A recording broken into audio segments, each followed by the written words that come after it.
আসসালামু আলাইকুম তোমাদের সবাইকে স্বাগতম ইতিহাস দ্বিতীয় পত্রের আরেকটি ক্লাসে। আজকে আমরা ইতিহাস দ্বিতীয় পত্রের প্রথম অধ্যায় শিল্প বিপ্লব এই জিনিসটা দেখব, এই চ্যাপ্টারটা দেখব। শিল্প বিপ্লব কি, শিল্প বিপ্লব কিভাবে হয়েছিল, কিভাবে এটা কোথা থেকে কি হয়েছে, এই সব কিছু জিনিস, সবগুলো জিনিস কোথা থেকে আসছে, কোন কোন জিনিসগুলো আমাদের পড়তে হবে, কোন কোন জিনিসগুলো আসলে বদলে দিছে পুরো বিশ্ব জগৎকে, সেই জিনিসগুলো আমরা দেখব। ঠিক আছে? তো সর্বপ্রথমেই তোমরা দেখো যে দুইজন আবিষ্কারক, দুইজন বিজ্ঞানীর কথা এখানে বলা আছে। জন কে, তিনি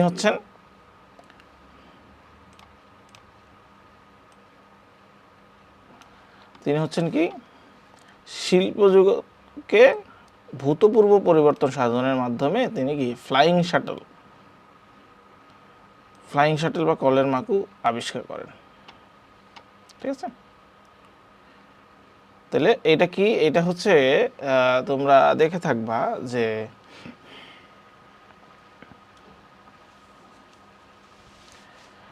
এই যে যদি তোমরা কখনো তাঁত মেশিন দেখে থাকো, এই তাঁত মেশিনে একটা জিনিস দেখবে একদিক থেকে আরেক দিকে যায়। হ্যাঁ, তো এই যে দেখো ওই জিনিসটাই উনি আবিষ্কার করছে যে এটা অটোমেটিকভাবে কিভাবে চলবে। হ্যাঁ, তিনি হস্তচালিত তাঁতযন্ত্রের নলখাগড়া পরিবর্তে ধাতুর ব্যবহার শুরু করছেন। হ্যাঁ, এবং সুতা জড়ানোর যন্ত্র উনি তৈরি করছেন। ঠিক আছে? যদিও তিনি নিজে আবিষ্কারে বলতেন হুইল শাটল, আর এটার আমরা ফ্লাইং শাটল নাম দেওয়া হয়েছে। আরেকজন এডমন্ড কার্টরাইট। ইনি শিল্প বিপ্লবের জন্য ওনার অবদান অনেক বেশি। তিনি বিজলি চালিত তাঁতযন্ত্র আবিষ্কার করেন। তাহলে এই ফ্লাইং শাটল আবিষ্কার হয়েছে কত সালে? ধরো এই যে তোমার অষ্টাদশ শতকে, ধরো 1730 এই সালে। হ্যাঁ, এই সালটা। আর কার্টরাইট কত সালে আবিষ্কার করছে বিদ্যুৎ চালিত যন্ত্র। মূলত এই আবিষ্কার এর ফলেই শিল্প বিপ্লব হয়। হ্যাঁ, প্রচুর পরিমাণে প্রোডাকশন হয়। হ্যাঁ, প্রচুর পরিমাণে এই যে দেখো পাওয়ার লুম, শ্রমিকদের কাজ হারানোর ভয়ে কারখানা আগুন দেয় শ্রমিকরা, এইটা অনেক শ্রমিকদের কাজ কাইরা নেয়। ঠিক আছে? সো মূলত এইটাই শিল্প বিপ্লব, যে শিল্প যে হবে, ইন্ডাস্ট্রি হবে, বড় বড় কারখানা, বড় বড় ফ্যাক্টরিজ যে হবে, এই সকল থেকে এইখানেই সুতি কারখানা। তাহলে তার আবিষ্কারগুলো দড়ি তৈরি করার মেশিন, পাখি সুতা একত্রীকরণের মেশিন, পানি পরিবর্তনে অ্যালকোহল ব্যবহৃত বাষ্প ইঞ্জিন, এই জিনিসগুলো তিনি আবিষ্কার করছেন। ওকে, তো এই চ্যাপ্টারে আমরা কি কি দেখব? আমরা দেখব ইংল্যান্ডে শিল্প বিপ্লবের সূচনা। আমরা দেখব শিল্প বিপ্লব পরবর্তী আর্থসামাজিক রাজনৈতিক অবস্থা। আমরা দেখব শিল্প বিপ্লবের তাৎপর্য, ঔপনিবেশিক যুগ, এই জিনিসগুলো দেখব। শিল্প বিপ্লবের ফলে কি কি আবিষ্কার হয়েছে, এই জিনিসগুলো আমরা দেখব। একে একে আমরা দেখব। চলো, প্রথমেই দেখব শিল্প বিপ্লবের পূর্বে আর্থসামাজিক রাজনৈতিক অবস্থা। তাহলে শিল্প বিপ্লবের পূর্বে কি হইতেছিল? শিল্প বিপ্লবের পূর্বে মানুষ হাতে পোশাক তৈরি করত, এই পোশাকগুলো পরতো। সব কিছু ম্যানুয়াল কাজ করা হইতো।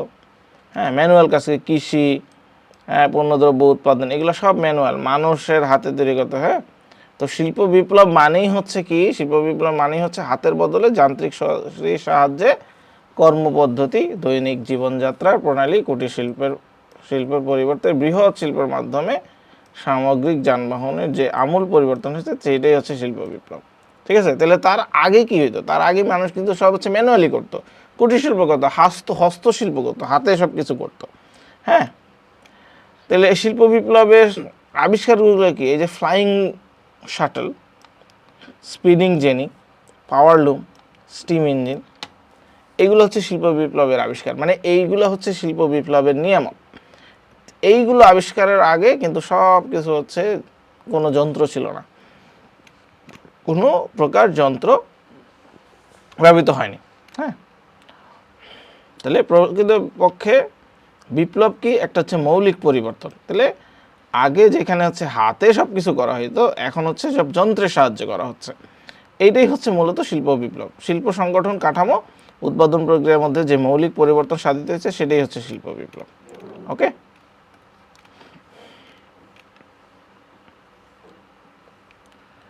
টিউডর যুগের পূর্ববর্তী অবস্থা। টিউডর যুগের পূর্বে কি ছিল দেখো, হেনরির রাজত্ব শাসন আমলে 1485 থেকে 1405 পর্যন্ত রাজনৈতিক অবস্থা দুর্দশার চরমে পৌঁছে গেছে।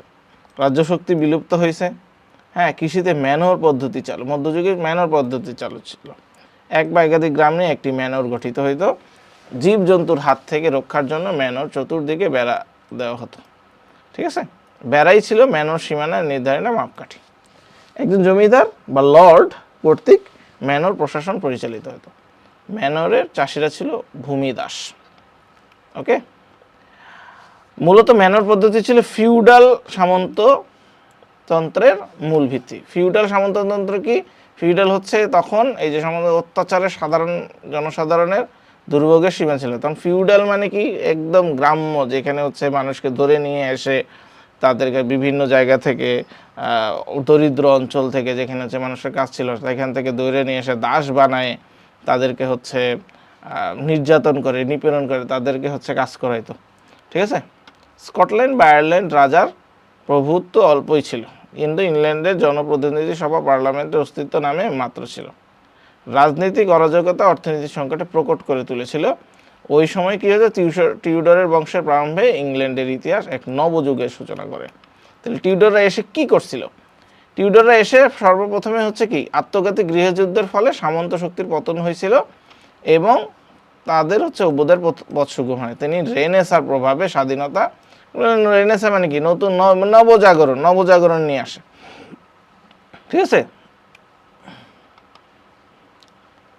মানুষের জীবনবোধ পরিবর্তন হতে থাকে। রাজশক্তি দৈব ক্ষমতার স্থলে জনমতের প্রাধান্য প্রতিষ্ঠিত হয়। তাহলে মানুষের জনমত নেওয়া শুরু করে মানুষ আস্তে আস্তে। হ্যাঁ, বলছে ভৌগোলিক আবিষ্কারের ফলে বাণিজ্য উপনিবেশ বিস্তারের পথ সুগম হয়। তাহলে এইখান থেকেই দেখো, সেই তোমার হচ্ছে 1485 থেকেই হচ্ছে ইংল্যান্ডের রাজারা বা ওই সময় টিউডর রাজারা ছিলেন, মানে কেন্দ্র শক্তিতে যারা ছিলেন, তারা হচ্ছে আস্তে আস্তে তাদের রাজত্বটাকে হচ্ছে বিস্তৃত করতে শুরু করলেন।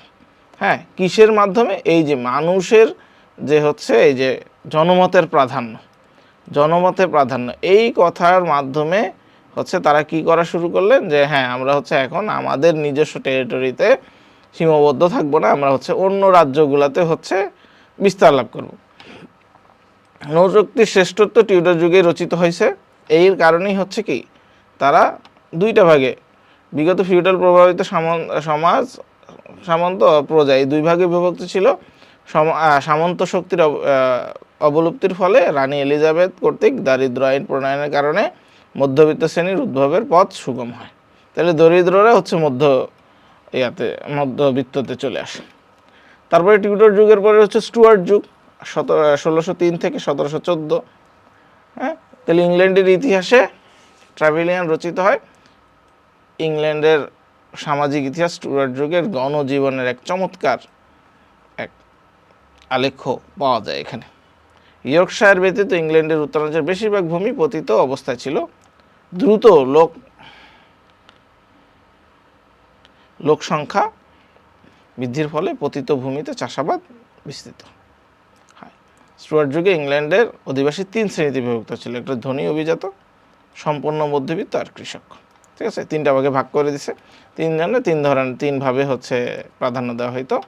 শিক্ষা প্রতিষ্ঠানগুলা স্থাপিত হয়েছে ইটন, হার্ভার্ড, অক্সফোর্ড, কেমব্রিজ, এই সকল শিক্ষা প্রতিষ্ঠানগুলো হচ্ছে প্রতিষ্ঠিত হয় এবং এখান থেকে শিক্ষা গ্রহণ শুরু হয়। মেষ পালন ছিল উপজীবিকা, কৃষিকাজ প্রধান উপজীবিকা ছিল। তাহলে এগুলো কিন্তু আমরা শিল্প বিপ্লবের পূর্বের কথা বলতেছি। বিভিন্ন ধরনের আমোদ প্রমোদ ছিল, কলহ প্রবণ ছিল, ব্যক্তিগত আক্রোশ, নারী গঠিত বিষয় নিয়ে রাস্তাঘাটে ডুয়েল লড়াই, হ্যাঁ, দ্বিতীয় চার্লসের রাজত্বকালে অধিকাংশ নৈবেদিক যথেষ্ট অবনতি ঘটে। হ্যাঁ, মানে তখনকার সময় যেহেতু হচ্ছে 3টা শ্রেণী ভাগ হয়ে গেছে, তো এদের মধ্যে বিভিন্ন ধরনের মারামারি, কাটাকাটি, হানাহানি এগুলা চলতে থাকতো। শিল্প বিপ্লবের প্রাক পটভূমি তৈরিতে হ্যানোভার রাজা প্রথম জর্জের প্রধানমন্ত্রী ওয়ালপোল ও দ্বিতীয় জর্জের প্রধানমন্ত্রী পিটারের ভূমিকা অগ্রগণ্য হয়। ঠিক আছে, ওকে। এবার আসো অর্থনৈতিক অবস্থা কী ছিল। অবশ্যই খুবই দুর্বল প্রকৃতির ছিল অর্থনৈতিক অবস্থা। কৃষি ব্যবস্থা খুবই সামন্ততান্ত্রিক ছিল এবং উন্নতির ক্ষেত্রে উপযুক্ত ছিল না। সেই ক্ষেত্রে সনাতন পদ্ধতি ব্যবহার করা হয়তো, ছড়ানো ছিল, অবিন্যস্ত ছিল, 3টি বড় মাটি বিভক্ত ছিল, অর্ধ একর বা একর এভাবে ফলিত থাকতো। 3 বছর পর পর 3টি ফসল উৎপাদন করা হতো। তাহলে দেখো 3 বছর পর পর 3টি ফসল, তাহলে কতটা হচ্ছে তারা হচ্ছে কৃষি থেকে কতটুকু হচ্ছে ইয়া ছিল, মানে পিছিয়ে ছিল। প্রথম বছর গম, দ্বিতীয় বছর বার্লি, তৃতীয় বছর জমি ফেলে রাখা হতো। হ্যাঁ, এভাবে করে তারা, তো এই সময় থেকে যখনই তারা দেখলো যে হ্যাঁ এই যে ভারতীয় উপমহাদেশে আইসে এখানে তো হচ্ছে 3 মাস পর পরই হচ্ছে ফসল হচ্ছে, এরা এখানে এসে এই ভারতীয় উপমহাদেশে আইসে তারা হচ্ছে তাদের চোখ কপালে উঠে গেল যে আরে আমরা যেখানে 1 বছর পর পর আমরা গম উৎপাদন করতে পারতেছি, 1 বছর 2 বছর পর পর আমরা 3 বছর পর পর গম উৎপাদন করতে পারতেছি, 3 বছর পর পর বার্লি উৎপাদন করতে পারতেছি, 1 বছর ফেলাই রাখতে হইতেছে জমি আমাদের, তাইলে তো আমাদের দ্বারা হচ্ছে আমরা তো কখনোই উন্নতি, আমাদের অর্থনৈতিকভাবে আমরা উন্নত হইতে পারবো না। ঠিক আছে, হ্যাঁ, শেষের দিকে খরস্রোতা নদীর স্রোতের সাহায্যে অথবা তীব্র বায়ু প্রভাবের চাকা ঘুরিয়ে জন্য যন্ত্র চালু হয়। ঠিক আছে, উন্নতির জন্য আর্থার ইয়াং নামের একজন কৃষি বিশেষজ্ঞ কৃষি পশুপালন বিষয়ে নতুন পদ্ধতি চালু করেন। এর ফলে কৃষকরা সনাতন পদ্ধতির পরিবর্তে বৈজ্ঞানিক পদ্ধতিতে চাষাবাদ শুরু করেন। পার্লামেন্টের আইন দ্বারা হচ্ছে আর্থার ইয়াংয়ের প্রচারণায় ক্ষুদ্র ক্ষুদ্র জমি ফালিগুলোকে একত্রিত করে বৃহৎ খামারে রূপান্তরিত করা হয় এবং এক বৈপ্লবিক পরিবর্তন সাধিত হয়। হ্যাঁ, ওকে। ইংল্যান্ডের বিপ্লবে অগ্রগতির পেছনে বস্ত্র শিল্পই ছিল প্রধান সহায়ক। মধ্যভাগ থেকে ইংল্যান্ড সর্বপ্রথম বস্ত্রশিল্পের যন্ত্র আবিষ্কার করেন। হবসবার্ন ইংল্যান্ড শিল্প বিপ্লব বলতে একমাত্র বোঝায় বস্ত্র এন্ড বস্ত্র, তার মানে কাপড়ে তারা হচ্ছে বেশি মনোযোগ দিচ্ছে। ঠিক আছে, সামাজিক অবস্থা কি? সামাজিক অবস্থা ছিল সাধারণ, খুবই সাধারণ সামাজিক অবস্থা ছিল। মূলত ধরে নিতে পারো যে বাংলাদেশের এখনও প্রত্যন্ত গ্রামাঞ্চলে যেরকম অবস্থা, তাদের জীবন জীবিকা কিছুটা পরিবর্তন হয়েছে। হ্যাঁ, মাথাপিছু আয় এগুলা ছিল খুবই কম, নগণ্য ছিল, এগুলো আস্তে আস্তে বৃদ্ধি পায় শিল্প বিপ্লবের ফলে। 1730 থেকে 1770 পর্যন্ত জনসংখ্যা বাড়ে মাত্র 7%, হ্যাঁ, উৎপাদন বাড়ে 12%। এই জনসংখ্যার সাথে সাথে সচ্ছলতা বৃদ্ধি পায়, অল্প দামে কিনতে পারে, শিল্প শ্রমিকরা অল্প দামে কিনতে পারে খাদ্য সামগ্রী, যেহেতু হচ্ছে উৎপাদন বেশি হচ্ছিল। ঠিক আছে, তো তারা হচ্ছে ইংল্যান্ডের উন্নত জাতিরা পিউরিটান সম্প্রদায় ছিল কঠোর পরিশ্রমী। তো ইংল্যান্ডের পেনশন পার্লামেন্ট আইন করে পিউরিটান সম্প্রদায়কে চাকরি, শিক্ষকতা প্রভৃতি বৃত্তিমূলক জীবিকা থেকে বঞ্চিত করা হয়। এসব পেশা বঞ্চিত পিউরিটান শিল্প ও বাণিজ্যের প্রসারে দৃঢ়তার সাথে আত্মনিয়োগ করে। তবে প্রাথমিক পর্যায়ে ইংল্যান্ডের সামাজিক পর্যায়ে শোচনীয় ছিল, কিন্তু শিল্প বিপ্লবের পর থেকে এই অবস্থার পরিবর্তন হয়। রাজনৈতিক অবস্থা, রাজনৈতিক স্থিতিশীলতা বজায় রাখে তারা। হ্যাঁ, ইংল্যান্ড বিপ্লব সংগঠিত হলো তা ইংল্যান্ডের মাটি থেকে অনেক দূরে হয়। শিল্প প্রতিষ্ঠানগুলো গড়ে ওঠার কোনো বাধা ছিল না, কোনো বাধা ছিল না, তারা সবাই একত্রিত ছিল। হ্যাঁ, টিউডর রাজাগণ ক্ষমতায় আরোহণের পর থেকে অভিজাত সম্প্রদায়কে নিয়ন্ত্রণ করার জন্য মধ্যবিত্ত সম্প্রদায় সৃষ্টিতে সহায়তা করেন। তারা মধ্যবিত্ত সম্প্রদায়ের সামাজিক মর্যাদা বৃদ্ধি করার ফলে বিভিন্ন পন্থা অবলম্বন করে। ওকে, এ হচ্ছে রাজনৈতিক অবস্থা। এই শিল্প বিপ্লবের সূচনা একটু খেয়াল করো। কুটির শিল্প ধ্বংস হয়ে যখন কারখানা ভিত্তিক শিল্প গড়ে ওঠে তখন শিল্প বিপ্লবের সূচনা বলে ধরা হয়। উন্নয়ন বিশেষজ্ঞ রাষ্ট্র শিল্প টেক অফ বলে অভিহিত করেন। ইংল্যান্ডের শিল্পের ক্ষেত্রে সূচনা হচ্ছে টেক অফ, সূচনাকালকে টেক অফ বলে পণ্ডিতগণ মতভেদ লক্ষ্য করা যায়। ঐতিহাসিক নেফ অর্থাৎ টিউডর ও স্টুয়ার্ট বংশের শাসনকালে ইংল্যান্ডে শিল্প বিপ্লবের সূচনা হয় বলে মনে করেন।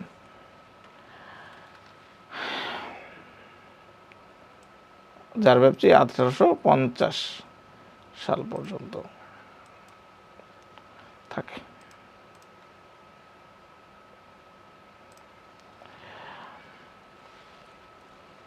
অধ্যাপিকা নওলেস আবার শিল্প বিপ্লবের সময় পরিধি বিভিন্নতা উপস্থাপন করেন। যদি শিল্প বিপ্লবের সময়সীমা নির্ধারণ করার জন্য একান্ত একটা সুনির্দিষ্ট তারিখের প্রয়োজন হয় এবং যদি ইংল্যান্ডের অবস্থা 1750-এর তুলনায় উল্লেখযোগ্যভাবে ভিন্ন, তবে বোধ হয় 1830 থেকে 40 খ্রিস্টাব্দ পর্যন্ত সময়সীমা পরিধি হিসেবে গ্রহণ করা যায়।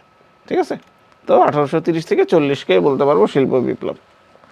তো এই শিল্প বিপ্লবের অবস্থা তো আমরা দেখলাম, শিল্প বিপ্লবের আগে কি অবস্থা ছিল ইংল্যান্ডে। এখন আমরা দেখব শিল্প বিপ্লবের কারণ কি। কারণকে মূলত আমরা তিনটা ভাগে ভাগ করতে পারি। শিল্প বিপ্লবের কারণকে আমরা তিনটা ভাগে বিভক্ত করতে পারি। একটা হচ্ছে সামাজিক কারণ, একটা হচ্ছে অর্থনৈতিক কারণ, আমরা রাজনৈতিক কারণ। যে তিনটা অবস্থা আমরা দেখে আসলাম, সামাজিক কারণ, রাজনৈতিক কারণ এবং হচ্ছে অর্থনৈতিক কারণ, এই তিনটা কারণ। সামাজিক কারণ কি একটু খেয়াল করে দেখো। জার্মানি, হল্যান্ড, স্পেন, ফ্রান্স ইত্যাদি সমসাময়িক দেশের তুলনায় ব্রিটেনের সামাজিক অবস্থা ছিল নমনীয়। নমনীয় মানে তারা হচ্ছে পরিবর্তনে বিশ্বাস করে, তারা চাইতো যে হচ্ছে পরিবর্তন করতে, তারা চাইতো হচ্ছে যে যেই সিস্টেমে তারা আছে তার থেকে হচ্ছে পরিবর্তিত হয়ে নতুন নতুনভাবে হচ্ছে সৃষ্টিশীলভাবে তারা চলতে চাইত। এই কারণে তারা কি করছে, সামন্ত ও ভূমিদাস প্রথা সর্বপ্রথম ব্রিটেনে বিলাপ করে দেয়, যে না এগুলো আর চলবে না, সামন্তবাদ আর হচ্ছে ভূমিদাস এগুলো চলবে না। প্রতিষ্ঠিত হয় বন্ধন ও বাধা নিষেধমুক্ত স্বাধীন সমাজ ব্যবস্থা। সামাজিক ক্রমবিকাশের ফলে ইংল্যান্ডে শক্তিশালী মধ্যবিত্ত শ্রেণীর জন্ম হয় এবং শিল্পের সংগঠন ও শিল্পপতিরা এই শ্রেণী থেকে সৃষ্টি হয়। জমিদারদের সাথে অর্থনৈতিক ও রাজনৈতিক আধিপত্য লাভের জন্য উদ্যোক্তারাও দেশে নতুন নতুন শিল্প কারখানায় গড়ে ওঠে। মূলত এটা হচ্ছে সামাজিক কারণ বলতে পারো, যে হ্যাঁ তারা সামাজিকভাবে এইভাবে উন্নত হয়েছে। আরও আমরা যদি ধরতে পারি, সে শিল্পের কাজে দক্ষতা অর্জন করে শ্রমিকরা এবং হচ্ছে যন্ত্রপাতি কারখানা আবিষ্কার করবার নতুন পদ্ধতি শিক্ষা নিরীক্ষা করে তাদের উপর আরোপিত হয়। ফলে তারা উৎপাদনে আধুনিক এবং কারিগরি উন্নয়ন দ্রুত সম্ভব হয়। ঠিক আছে, অর্থনৈতিক কারণ কি? অর্থনৈতিক কারণ হচ্ছে ক্রমবর্ধমান জনসংখ্যার চাপ বাড়তে থাকলে খাদ্যের চাহিদা পূরণ করা ছিল তাদের অন্যতম চাহিদা। ঠিক না? তাহলে এখন কি করতে হবে? এখন হচ্ছে প্রচলিত কৃষি ব্যবস্থায় তো তারা যে 3 বছর পর পর একটা একই চাষ করে বা একই শস্য হারভেস্ট করে, তো এইভাবে করলে তো হচ্ছে জনসংখ্যার চাপের সাথে এরা তাল মিলাতে পারবে না। এইটার সাথেই হচ্ছে কি, এই যে দেখো ব্যবসা বাণিজ্য বৃদ্ধির সাথে সাথে তার দ্রব্যাদির চাহিদা বৃদ্ধি পেতে থাকে এবং বিক্রেতা বাইরে দ্রব্য বিক্রয়ের জন্য ব্যাপকভাবে উদ্যোগ গ্রহণ করে এবং চাহিদার সাথে সাথে সংগতি রেখে বেশি উৎপাদনের স্পৃহা তাদের সৃষ্টি হয়। নতুন নতুন আবিষ্কারের ফলে বিজ্ঞান ও প্রযুক্তির অগ্রগতি দ্রুত সম্ভব হয়। কয়লা, লৌহ প্রভৃতি প্রাকৃতিক সম্পদের ব্যবহার উপযোগী করে তোলার পদক্ষেপ হিসেবে কয়লা ইঞ্জিন, বাষ্প ইঞ্জিন শিল্প উন্নয়নের অবদান রাখে। ঠিক আছে,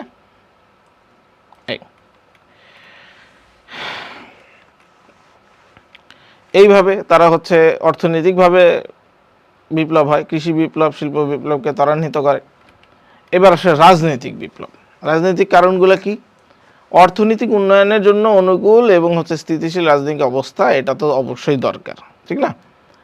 তাইলে এই ক্ষেত্রে তারা কি করে? এই ক্ষেত্রে তারা হচ্ছে সংস্কার আন্দোলনের ফলে জনগণের মন মানসিকতা থেকে কুসংস্কার দূরীকরণ হয় এবং মানুষ উদার ও প্রগতিশীল হয়ে ওঠে। ক্রমান্বয়ে মানুষের মধ্যে পুরনো ধ্যান ধারণার স্থলে বিজ্ঞান ভিত্তিক মূল্যবোধ জাগ্রত হয়, ফলে সামাজিক জগতে পরিবর্তন আসে। 1668 খ্রিস্টাব্দের পর ব্রিটেনে একটি সুসংহত, স্থিতিশীল, গ্রহণযোগ্য শাসন প্রণয়ন হয়। বিশেষ করে ওয়ালপোল এর সংস্কার নীতি এবং হচ্ছে ব্রিটেনের জাতীয় অগ্রগতির ক্ষেত্রে একটি মৌলিক পরিবর্তন আনে, যেটার কারণে তারা হচ্ছে কি ইউরোপীয় রেনেসাঁ ব্রিটিশের সামন্তবাদের জন্ম দেয়। ওকে, তো এই দেখলাম আমরা হচ্ছে শিল্প বিপ্লবের কারণ। কি কি আবিষ্কারগুলো আমরা একটু দেখে নিই। জেমস ওয়াট, বাষ্প ইঞ্জিনের জনক। হ্যাঁ, জেমস ওয়াট তৎকালীন সময়ে কিন্তু হচ্ছে এই যে শিল্প বিপ্লবের সময়ে যে মেশিন আবিষ্কার হলো, এই জিনিসটা কিন্তু ওই সময়ে তাদের যদি হচ্ছে সামাজিক উন্নয়ন বা তাদের হচ্ছে রাজনৈতিক স্থিতিশীলতা না থাকতো, তাহলে কিন্তু হচ্ছে এই শিল্প বিপ্লবটা হচ্ছে ব্যাহত হইতো। হ্যাঁ, কারণ হচ্ছে মানুষ কিন্তু হচ্ছে এই আবিষ্কারগুলোকে প্রথমে ভালোভাবে নেয়নি। হ্যাঁ, আগুন ধরায় দিছে শিল্প কারখানাগুলোতে, হ্যাঁ, শ্রমিকরা কাজ করে নাই। তাহলে এই ওকে, তো প্রথমেই আমরা বললাম কলের মাকু বা স্পিনিং জেনি আবিষ্কার হয়, ফ্লাইং শাটল। ওকে, তারপর হচ্ছে কি water frame, Richard Arkwright water frame আবিষ্কার করেন। দেন হচ্ছে মিউল যন্ত্র, স্যামুয়েল ক্রম্পটন স্পিনিং জেনি ও ওয়াটার ফ্রেম উভয় ব্যবহৃত একত্রিত করে তকলিজুল মিউল যন্ত্র আবিষ্কার করেন। এই যে দেখো স্পিনিং মিউল যন্ত্র, হ্যাঁ, আর এটা হচ্ছে ওয়াটার ফ্রেম। দেন আবিষ্কার হচ্ছে পাওয়ার লুম, এডমান্ড কার্টরাইট পাওয়ার লুম আবিষ্কার হয়, বিজলি চালিত। লোহার নতুন ব্যবহার এবং আবিষ্কার, লোহা দিয়ে এখন হচ্ছে যন্ত্র আবিষ্কার করা শুরু করলো। হ্যাঁ, লৌহ গলানোর পদ্ধতি, কয়লার সাহায্যে লোহা গলানোর পদ্ধতি আবিষ্কার হয়। হ্যাঁ, কাঁচা লোহাকে পেটায় লোহায় পরিণত করে নতুন আবিষ্কার হয়। ঠিক আছে, মৃৎশিল্পের নতুন আবিষ্কার, জেসিয়া ওয়েস্টউড তিনি আবিষ্কার করেন মৃৎশিল্পের নতুন আবিষ্কার। Steam engine, James Watt. চলমান ইঞ্জিন, জর্জ স্টেফেনসন।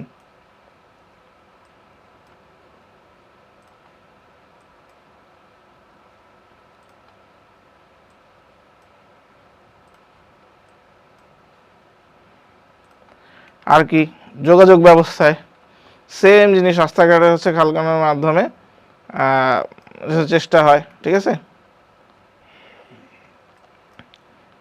বিখ্যাত ব্রিজ ওয়াটার খাল খনন হয়। ঠিক আছে, টেলফোর্ড ম্যাকার্ড রাস্তার নির্মাণের নতুন প্রণালী আবিষ্কার করেন এবং হচ্ছে ইংল্যান্ডে নয় বরং ইউরোপের ইতিহাসে বৈজ্ঞানিক আবিষ্কারের প্রভাব সুদূর প্রসারী কার্যকর হয়।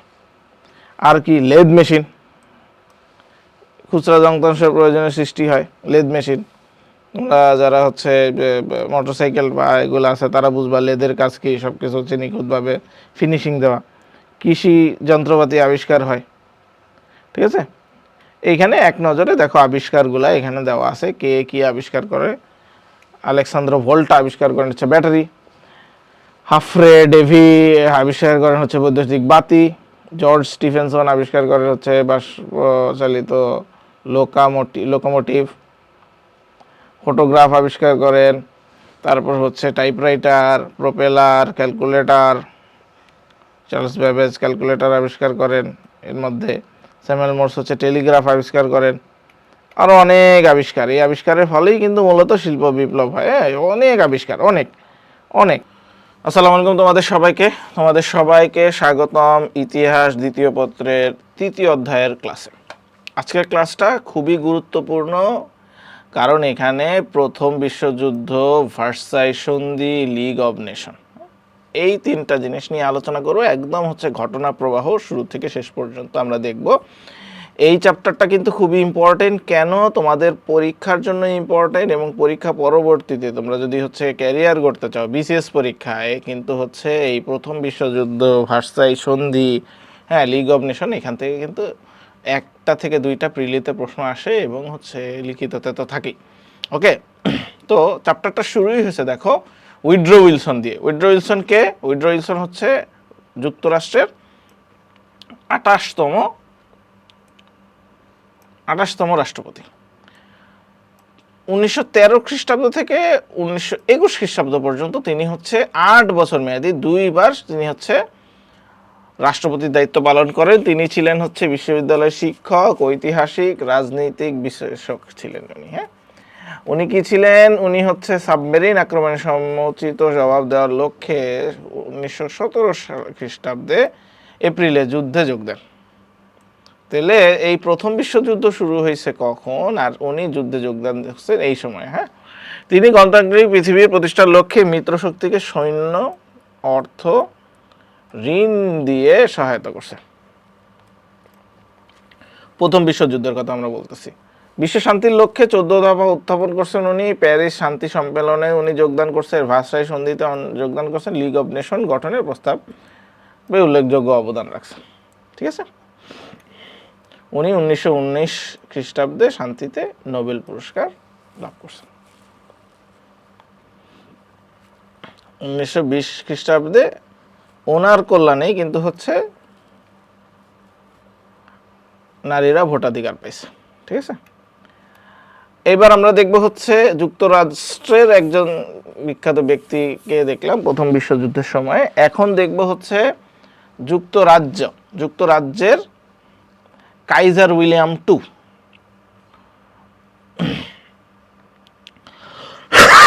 জার্মানির কাইজার উইলিয়াম টু। ঠিক আছে, উনি ছিলেন হচ্ছে বিসমার্কের বিদায়ের পর তিনি হচ্ছে সিংহাসনে আরোহণ করেন। 1918 খ্রিস্টাব্দ পর্যন্ত উনি ক্ষমতায় থাকেন, এর জন্য তাকে সাবেক প্রুশিয়া সাম্রাজ্যের সর্বশেষ সম্রাট বলা হয়।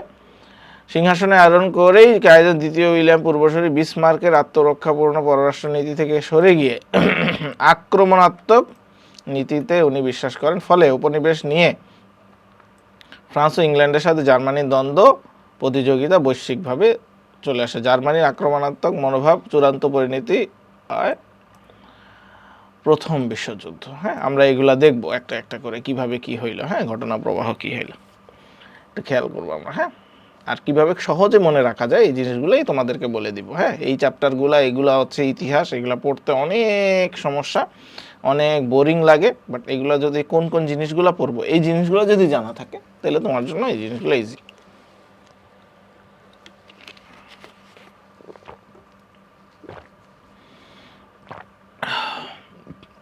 কাইজার দ্বিতীয় উইলিয়াম অস্ট্রিয়ার যুবরাজ ফ্রান্সিস ফার্ডিনান্ডের অন্তরঙ্গ বন্ধু ছিলেন, যার কারণে 1914 খ্রিস্টাব্দে সার্বিয়ার যুবরাজ নিহত হওয়ার পর কাইজার অস্ট্রিয়াকে সব রকমের সামরিক সহায়তা দেয় প্রস্তুতি দিলে অস্ট্রিয়া সার্বিয়ার বিরুদ্ধে যুদ্ধ ঘোষণা করে। নয়তো একা অস্ট্রিয়ার পক্ষে যুদ্ধের ঘোষণা দেওয়া সম্মত ছিল না। হ্যাঁ, তো ওনার একটা ভূমিকা ছিল।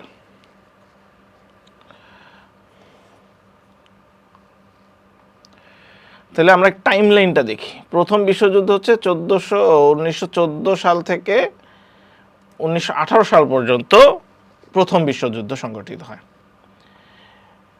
ঠিক আছে, সো এইটা হচ্ছে এর পূর্বে এত বড় যুদ্ধ আর কখনো হয় নাই। পুরা পৃথিবীতে ছড়ায় পড়ে এইটার ভয়াবহতা।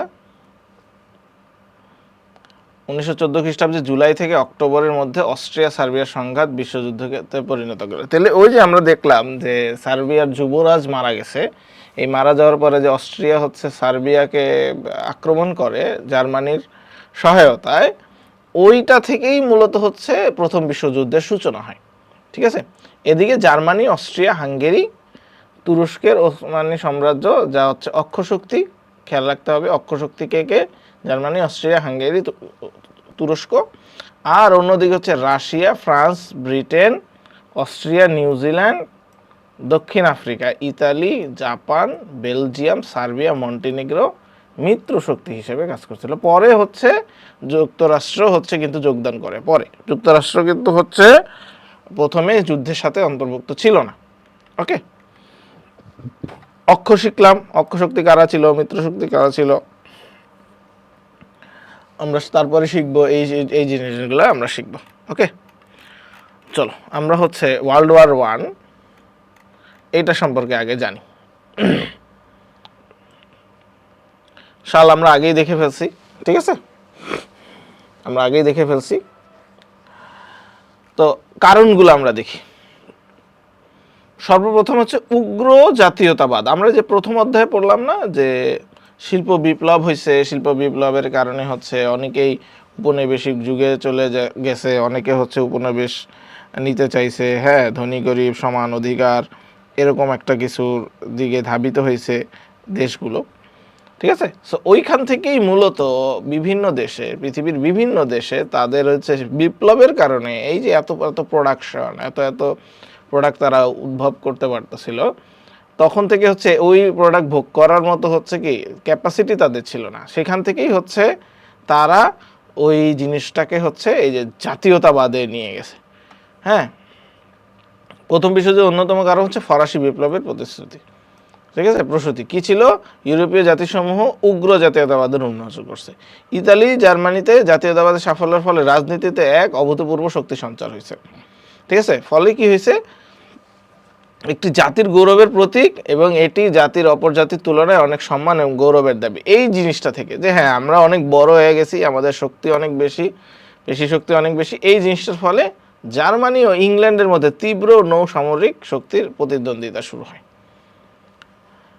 ফলে এশিয়া, আফ্রিকা এবং বলকান দেশ, বলকান রাষ্ট্রগুলা হচ্ছে তোমরা দেখবা, একটু সার্চ করে দিবা বলকান দেশ হচ্ছে কোন দেশগুলা, ইউরোপের দেশগুলা মধ্যে বলকান দেশগুলা আছে।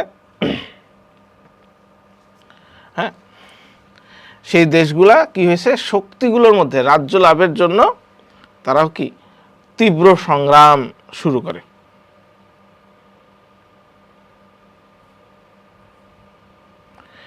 বলকান দেশগুলোর মধ্যে কে কে আছে দেখো, Albania, Bosnia Herzegovina, Bulgaria, Croatia, Kosovo, Montenegro, north Macedonia, Romania, Serbia, Slovenia, Greece, এরা হচ্ছে বলকান স্টেট বর্তমানে। হ্যাঁ, তো এই অঞ্চলগুলো হচ্ছে মধ্যে রাজ্য লাভের জন্য তারা কি এই যে ইউরোপ থেকে এশিয়ায় চলে গেছে, আফ্রিকায় চলে গেছে, বলকান স্টেটগুলা দখল করা শুরু করছে।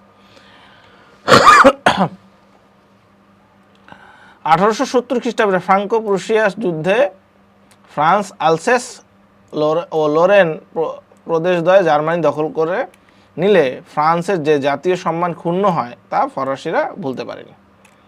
তাহলে কি হলো, এই যে জার্মানিরা হচ্ছে কি ফ্রান্সের আলসেস ও লরেন প্রদেশদ্বয় জার্মানি দখল করে নিয়েছে এবং এইটাতে হচ্ছে তাদের খুব ইগো হার্ট হয়েছে, সবচেয়ে কথা।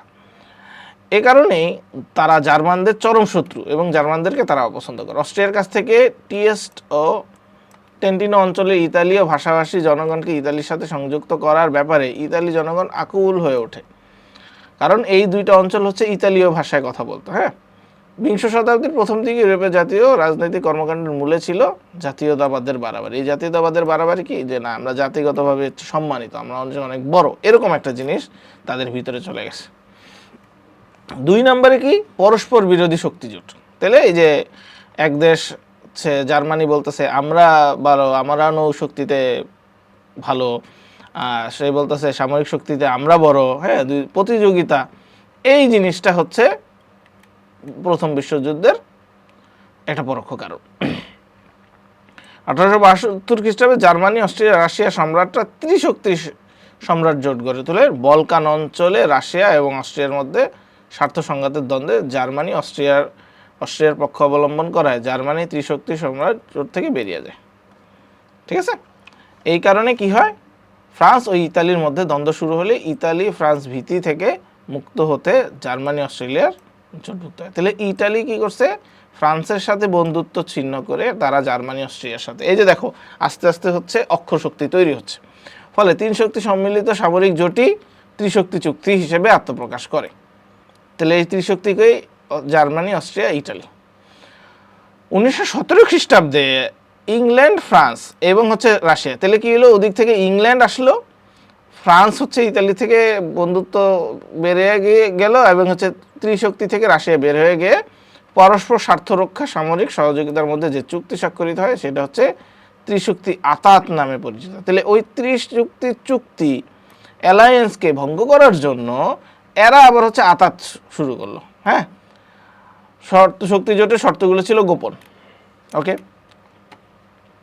1906 খ্রিস্টাব্দ থেকে 1914 খ্রিস্টাব্দের মধ্যে বিভিন্ন আন্তর্জাতিক সংকটের সময় 2 শক্তি জোট পরস্পরের সম্মুখীন হয়। হ্যাঁ, এই ক্ষেত্রে হচ্ছে কূটনীতিক ক্ষেত্রে ব্রিটেন ও ফ্রান্সের নিকট অপদস্থ হয় জার্মানি ও তার মিত্ররা, অস্ট্রিয়া ইটালি তা বিস্তৃত হয়নি। কিন্তু 1908 থেকে 800 খ্রিস্টাব্দে বলকান সংকটে অস্ট্রো জার্মান গোষ্ঠী জয়লাভ করে এবং রাশিয়া অপদস্থ হয়। এরকম ঘাত প্রতিঘাত মানে বিভিন্ন সময়ে তাদের মধ্যে হচ্ছে এই যে এই প্রতিযোগিতার মধ্যে কেউ হারে কেউ জিতে, এর মধ্যেই তাদের ঘাত প্রতিঘাত চলতে থাকে। এটা হচ্ছে প্রথম বিশ্বযুদ্ধের আরেকটা পরোক্ষ কারণ। আরও কি, সামরিক শক্তির প্রতিযোগিতা, এটা তো বলা হয়ে গেছে অলরেডি, যদিও যে কার সামরিক শক্তি কত বেশি, কার সৈন্য সামন্ত কত বেশি, তাহলে জার্মানির সৈন্য হচ্ছে 8,70,000, এবং এর ফলে ফ্রান্সও কি করে, সামরিক চাকরির মেয়াদ 3 বছর করে। হ্যাঁ, রাশিয়াও নিজের দেশে সামরিক শক্তি বাধ্যতামূলক করে। হ্যাঁ, যে না আমিও সামরিক শক্তি বাড়াবো। পুঁজিবাদের বিকাশ, পুঁজিবাদের বিকাশ কি হলো, এই যে তারা হচ্ছে কি করলো, যেই সকল উপনিবেশিক দেশগুলা তারা নিছে, ওইখান থেকে প্রচুর পরিমাণে ধন সম্পদ নিয়ে এসে তাদের রাজ্য, তাদের দেশ গড়ার, হ্যাঁ, তাদের দেশকে পুঁজিবাদীতে নিয়ে যায়, অর্থনৈতিকভাবে তারা যাতে হচ্ছে বড় হয় সেইটার লক্ষ্যে তারা কাজ করা শুরু করলো, নির্যাতন নিপীড়ন করা শুরু করলো। হ্যাঁ, এই দেখো, যার ফলে সমগ্র ইউরোপে পুঁজিবাদী অর্থনীতি বিকাশ লাভ করে। পুঁজিবাদী রাষ্ট্র ব্রিটেন আরেক পুঁজিবাদী আমেরিকার প্রতিদ্বন্দ্বী হয়ে ওঠে। ইউরোপের প্রায় সকল পুঁজিবাদী দেশই পণ্যের বাজার দখলের জন্য পরস্পর প্রতিযোগিতায় লিপ্ত হয়। পুঁজিবাদ প্রথম বিশ্বযুদ্ধের প্রেক্ষাপটে ত্বরান্বিত করে। আর উপনিবেশবাদ, সাম্রাজ্যবাদকে কতগুলা দেশ উপনিবেশ করে রাখতে পারবে, এই জিনিসটার একটা প্রতিযোগিতা ছিল তাদের মধ্যে। হ্যাঁ, যে আমি এতগুলা দেশ, যেমন ব্রিটেন বলতেছে আমার আছে, আমার উপনিবেশ চলে এতগুলা দেশ, ফ্রান্স বলতেছে আমার উপনিবেশিক অঞ্চল হচ্ছে এতগুলা অঞ্চল, এরকম করে তারা হচ্ছে কি সাম্রাজ্যবাদ, উপনিবেশবাদ। রাশিয়া বলতেছে আমার হচ্ছে এতগুলা, আমি হচ্ছে এতগুলা ইয়া করি, ঠিক আছে। আর হচ্ছে বিভিন্ন শক্তির মধ্যে সিদ্ধি, যে এক এক শক্তি এক একটার সাথে হচ্ছে। এখন আমরা দেখব যে জার্মানির কি উদ্দেশ্য ছিল। জার্মানির উদ্দেশ্য ছিল পোল্যান্ডের কিছু অংশ দখল করা, মরক্কো সহ আফ্রিকার কিছু উপনিবেশ দেশ দখল করা, এবং 1911 খ্রিস্টাব্দে মরক্কোর আগাদিতে একটি যুদ্ধজাহাজ পাঠায় এবং ফ্রান্সের প্রতিরোধে মুখে ইউরোপ যুদ্ধ থেকে রক্ষা পায়। তো এগুলো হচ্ছে জার্মানির উদ্দেশ্য। ব্রিটেনের উদ্দেশ্য কি, ব্রিটেন তো অলরেডি আধিপত্য করে রাখছে ঔপনিবেশিকভাবে, সেই জিনিসটা সে ধরে রাখবে। হ্যাঁ, এবং হচ্ছে জার্মানির যে নৌবাহিনী এটারে হচ্ছে সে প্রতিহত করবে। অস্ট্রিয়া হাঙ্গেরির উদ্দেশ্য কি ছিল, স্লাভ জাতিগুলো, হ্যাঁ, সোভিয়েত ইউনিয়নের যে জাতিগত এলাকা কর্তৃত্ব সেগুলোতে তাদের কর্তৃত্ব করা, তুরস্কের বসনিয়া হার্জেগোভিনা নিজ সাম্রাজ্যভুক্ত করা, বলকান এলাকা যেই দেশগুলোর কথা বললাম তোমরা চাইলে লিখে দিতে পারো। বলকান দেশগুলো কি কি, Albania, Bosnia Herzegovina, Bulgaria, Croatia, Kosovo, Montenegro, north Macedonia, Romania, Serbia, Slovenia, এই সকল দেশ হচ্ছে বলকান দেশ। এই বলকান দেশ অঞ্চলগুলো অধিকাংশ হচ্ছে ছিল স্লাভ, ও সার্বিয়ার আগে থেকেই বসনিয়াকে সাম্রাজ্যভুক্ত করতে চেয়েছিল। হ্যাঁ, ঠিক আছে। অস্ট্রিয়ার জন্য উদ্দেশ্য সফল না হয় সার্বিয়া অস্ট্রিয়ার বিরোধী হয়ে ওঠে। রাশিয়ার উদ্দেশ্য কী ছিল, কৃষ্ণ সাগরের ওপর তার প্রভাব বিস্তার করা, মাধ্যমে ভূমধ্য সাগরে যে প্রবেশ করতে চাচ্ছিল। তুরস্ক ও মেসোপটেমিয়ান অঞ্চল মানে যে ইরাক, হ্যাঁ, অঞ্চলে জার্মানি অস্ট্রিয়া হাঙ্গেরিতে প্রবেশ করতে যাতে না পারে সেইটার দিকে খেয়াল রাখা। ফ্রান্সের উদ্দেশ্য হচ্ছে উপনিবেশগুলোতে জার্মানির প্রবেশ ঠেকানো এবং হচ্ছে আলসেস ও লেবার জার্মানির কাছ থেকে পুনরুদ্ধার করা, যেটা হচ্ছে আমরা একটু আগে পড়লাম যে যেটা হচ্ছে জার্মানি দখল করে রাখছিল। ইতালির উদ্দেশ্য ছিল হচ্ছে দুর্বল পুঁজিবাদী দেশ হলেও তার উদ্দেশ্য ছিল বলকান এলাকায় তার আধিপত্য বিস্তার করা, ঠিক আছে। জাপানের উদ্দেশ্য ছিল এশিয়ায় তার প্রভাব বৃদ্ধি করা। আমেরিকার উদ্দেশ্য ছিল হচ্ছে অস্ত্র ব্যবসা করা। তার মানে আমেরিকা কিন্তু হচ্ছে যুদ্ধে পরোক্ষভাবে জড়িত ছিল অস্ত্র দিয়ে, প্রত্যক্ষভাবে কিন্তু পরে গিয়ে যুক্ত হয়েছে, ঠিক আছে। নীতিগতভাবে আমেরিকা জার্মান বিরোধী দেশগুলোর সাথে সুসম্পর্ক বজায় রাখতে চায়, ঠিক আছে। ওকে, তো প্রত্যেকের উদ্দেশ্যগুলো আমরা দেখে ফেললাম। এবার আসো প্রত্যক্ষ কারণ। প্রথম বিশ্বযুদ্ধের প্রত্যক্ষ কারণ হচ্ছে অস্ট্রিয়ার যুবরাজকে হত্যা। কী ছিল ঘটনাটা, ইউরোপের রাজনীতিতে উত্তেজিত পরিবেশ ছিল। অস্ট্রিয়ার যুবরাজ আর্কডিউক ফ্রান্সিস ফার্দিনান্দ এবং তার স্ত্রী সোফিয়া বসনিয়ার রাজধানী সারায়েভোতে প্রকাশ্য দিবালোকে এক সার্ব আততায়ীর হাতে নিহত, ঠিক আছে। একদম দিনে দুপুরে তাকে হত্যা করেছে। এই হত্যাকাণ্ডের ফলে ইউরোপে এক প্রচণ্ড উত্তেজনার সৃষ্টি হয়, যা ক্রমে সমগ্র ইউরোপ তথা বিশ্বে গ্রাস করে। কী ছিল ঘটনা, 23শে জুলাই একটি চরমপত্র প্রদান করে কে, সর্বত্রভাবে সার্বিয়াকে এক হত্যাকাণ্ডের জন্য এই দায়ী করে। এই দাবিগুলো ছিল সার্বিয়াকে অস্ট্রিয়ার বিরোধী সকল প্রকার প্রচারণা বন্ধ করতে হবে এবং সকল সমিতি দমন করতে হবে এবং অস্ট্রিয়া যুবরাজ হত্যাকাণ্ডের তদন্ত করায় বিশেষ অস্ট্রীয় অফিসারদের অন্তর্ভুক্ত করতে হবে। ওকে, সো এই দাবিতে অস্ট্রিয়া এতে সন্তুষ্ট হয়নি। তারা সার্বিয়ার সাথে কূটনীতিক সম্পর্ক ছিন্ন করে এবং সৈন্য সমাবেশ নির্দেশ দেয়।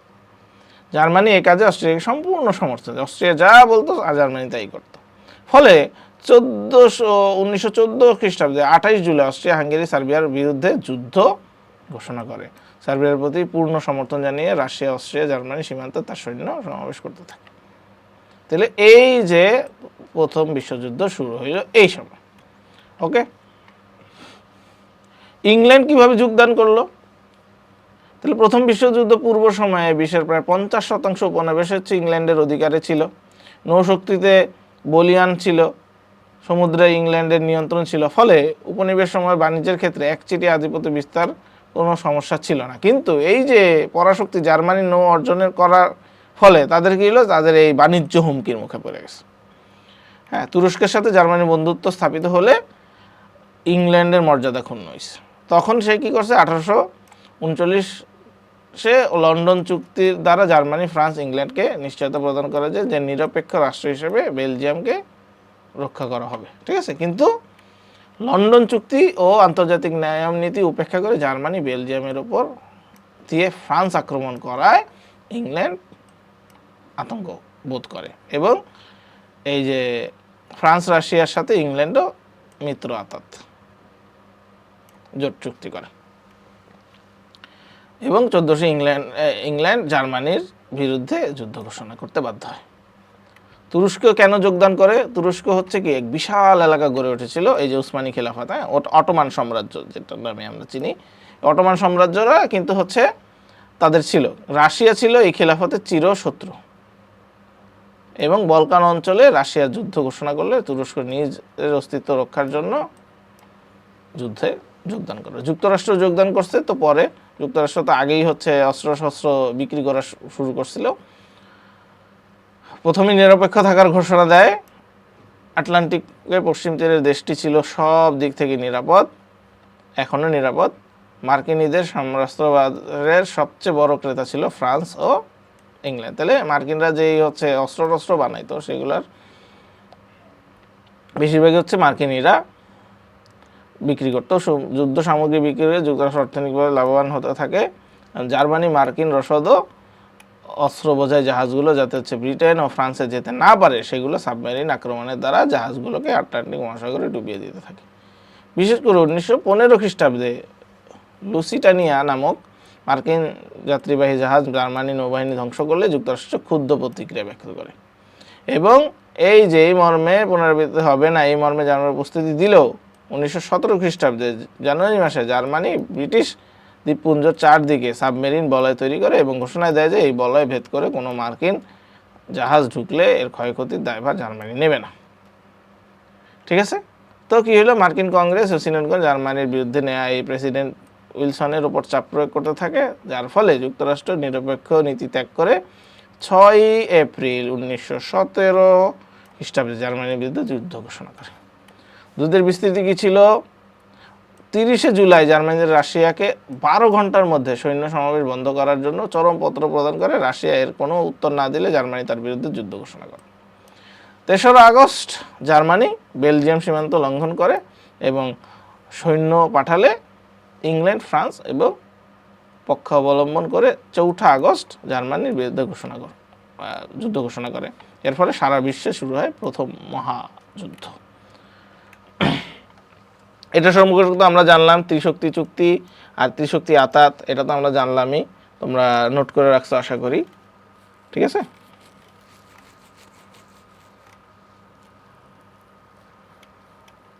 ঘটনা প্রবাহ আমরা একে একে দেখি। প্রথম বিশ্বযুদ্ধের ঘটনা প্রবাহ আমরা আস্তে আস্তে দেখি। যুদ্ধ ঘোষণার পর সেই অস্ট্রিয়া সার্বিয়ার উপর যুদ্ধ ঘোষণার পর জার্মানি ছিল ইউরোপের শক্তিগুলোর মধ্যে সর্বাপেক্ষা শক্তিশালী। জার্মানির অগ্রগতি প্রতিহত করার মতো ক্ষমতা মিত্র শক্তির ছিল না। হ্যাঁ, লিজের যুদ্ধে জার্মান বাহিনী বেলজিয়ামকে পরাজিত করে। ইঙ্গো ফরাসি বাহিনীর প্রতিরোধ সত্ত্বেও জার্মান বাহিনী ফ্রান্সের উপকণ্ঠে এসে পৌঁছে। এ সময় মিত্রপক্ষের সেনাপতি জেনারেল ফচের তৎপরতায় দক্ষতায় জার্মান বাহিনী মার্ন নদীর তীর থেকে পিছু ওঠে। মিত্রপক্ষ মার্ন যুদ্ধে জয়লাভের ফলে শক্তি সঞ্চয় সুযোগ পায়। অপরদিকে জার্মানি ফ্রান্সের সাথে যুদ্ধে দ্রুত অবসানের সুযোগ হারায়। এইসনি নদীর তীরে জার্মান বাহিনী ঘাঁটি স্থাপন করলে উভয় পক্ষের মধ্যে তুমুল যুদ্ধ শুরু হয়। এবছর রুশ বাহিনী একই বছর রুশ বাহিনী পূর্ব ইউরোপ আক্রমণ করতে এসে ট্যাটেনবার্গ যুদ্ধে পরাজিত হয়। অস্ট্রিয়ার বিরুদ্ধে রাশিয়ার অগ্রগতি জার্মানির সহায়তায় রুদ্ধ হয়। রুশ বাহিনী অস্ট্রিয়ার থেকে বাধ্য হয়। তারপর কি হইল? 1915 খ্রিস্টাব্দে ইটালি যুদ্ধে অংশ নিলে যুদ্ধে গতি প্রবাহ পরিবর্তন ঘটে। তুরস্ক জার্মানি অনুরোধে মিত্রপক্ষের বিরুদ্ধে যুদ্ধে অংশগ্রহণ করে। তুরস্ক দার্জিনিস প্রণালী বন্ধ করে দিলে মিত্রবাহিনীর যোগাযোগের পথ বন্ধ হয়ে যায়। দার্জিনিস উদ্ধারের জন্য রাশিয়া, ইংল্যান্ড, ফ্রান্স এবং মিত্রবাহিনী আক্রমণ করে পরাজিত হয়, কিন্তু কিছুদিনের মধ্যে ইংল্যান্ড বাগদাদ দখল করে ফেলে এবং এ বছরই জার্মানি ইংল্যান্ডের সামুদ্রিক প্রাধান্য এবং বাণিজ্যিক স্বার্থ নষ্ট করার উদ্দেশ্যে সাবমেরিন আক্রমণ দ্বারা ইংরেজদের যুদ্ধজাহাজ ধ্বংস করতে শুরু করে। ঠিক একই বছরে 1915 সালে জার্মানি অস্ট্রিয়ার আক্রমণে সার্বিয়া সম্পূর্ণ পরাজিত হয়। এভাবেই সব যুদ্ধ মিত্রশক্তি পরাজিত হয়। এই হচ্ছে 1915 সালের ঘটনা। 1916 সালে কি হয়? ফ্রান্সের নিকট ভার্দুনে যুদ্ধে জার্মান ও ইঙ্গো ফরাসি বাহিনীর মধ্যে তুমুল যুদ্ধ শুরু হলে উভয় পক্ষে যথেষ্ট ক্ষয়ক্ষতি হয়। সোমের যুদ্ধে জার্মান বাহিনী ইঙ্গো ফরাসি আক্রমণ প্রতিহত করতে সক্ষম হয়। এবছর পুনরায় রাশিয়া অস্ট্রিয়াকে পরাজিত করলেও জার্মানির সামরিক সহযোগিতা অস্ট্রেলিয়াকে পুরোপুরি পদান্ত করা সম্ভব হয়নি। রোমানিয়া অস্ট্রিয়ার বিরুদ্ধে যুদ্ধে অংশ নিলে অস্ট্রিয়া জার্মানির যৌথ আক্রমণে রোমানিয়ার রাজধানী বুখারেস্ট যৌথ বাহিনী কর্তৃক অধিকৃত হয়ে যায়। তাহলে রোমানিয়া দখল করে ফেলছে। 1916 সালে কি হয়? জাটল্যান্ড জলযুদ্ধ হয়। এই যুদ্ধে হচ্ছে ব্রিটিশ নৌশক্তির সাথে আর এক যুদ্ধে অবতীর্ণ হতে সক্ষম হয়নি। ঠিক আছে। 1917 সালে কি হয়? জার্মানি বলশেভিক বিপ্লবের দ্বারা বিপ্লবী সরকার গঠিত হলে প্রভাব যুদ্ধের ক্ষেত্রে বলশেভিক যুদ্ধের নীতি পক্ষপাত ছিল না এবং রাশিয়ার সাথে যুদ্ধ অবসানের ফলে জার্মানি পূর্ব ইউরোপ থেকে সৈন্য বাহিনীকে পশ্চিম ইউরোপে নিয়োজিত করার সুযোগ পায়। এ সময় মিত্র শক্তি সামরিক অবস্থায় নাজুক হয়ে পড়লে আমেরিকা মিত্রপক্ষের সহায়তা যুদ্ধে অংশ নেয় এবং যুদ্ধের গতি পরিবর্তিত হয়। এবং 1918 সালে প্রথম দিকে জার্মানির মিত্রপক্ষের বিরুদ্ধে এমিয়ান্সের যুদ্ধের প্রবল শক্তি আঘাত হানে। উভয় পক্ষের ব্যাপক ক্ষয়ক্ষতি হয় এবং বহু সৈন্য প্রাণ হারায়। জেনারেল ফচের সুদক্ষ পরিচালনায় ইউরোপ ও এশিয়ার জার্মান বাহিনীকে পরাজিত হতে শুরু করে। তুরস্ক অস্ট্রিয়ার মিত্রপক্ষের নিকট পরাজিত হয়ে আত্মসমর্পণে বাধ্য হয়। ফলে যুদ্ধক্ষেত্রে জার্মানি একাই লড়তে থাকে। জার্মানিতে রুশ বিপ্লবের অনুরূপ আন্দোলন শুরুর আশঙ্কা দেখা দেয়। জার্মান নৌবাহিনীতে বিদ্রোহ দেখা দেয়। সর্বত্র সংকটাপন্ন অবস্থা ফলে জার্মানি যুদ্ধ অবসানের সিদ্ধান্ত নেয় এবং 1918 সালের 11ই নভেম্বর মিত্রপক্ষের সাথে জার্মানি অস্থায়ী চুক্তি স্বাক্ষরের মধ্য দিয়ে প্রথম বিশ্বযুদ্ধের অবসান ঘটে। ঠিক আছে।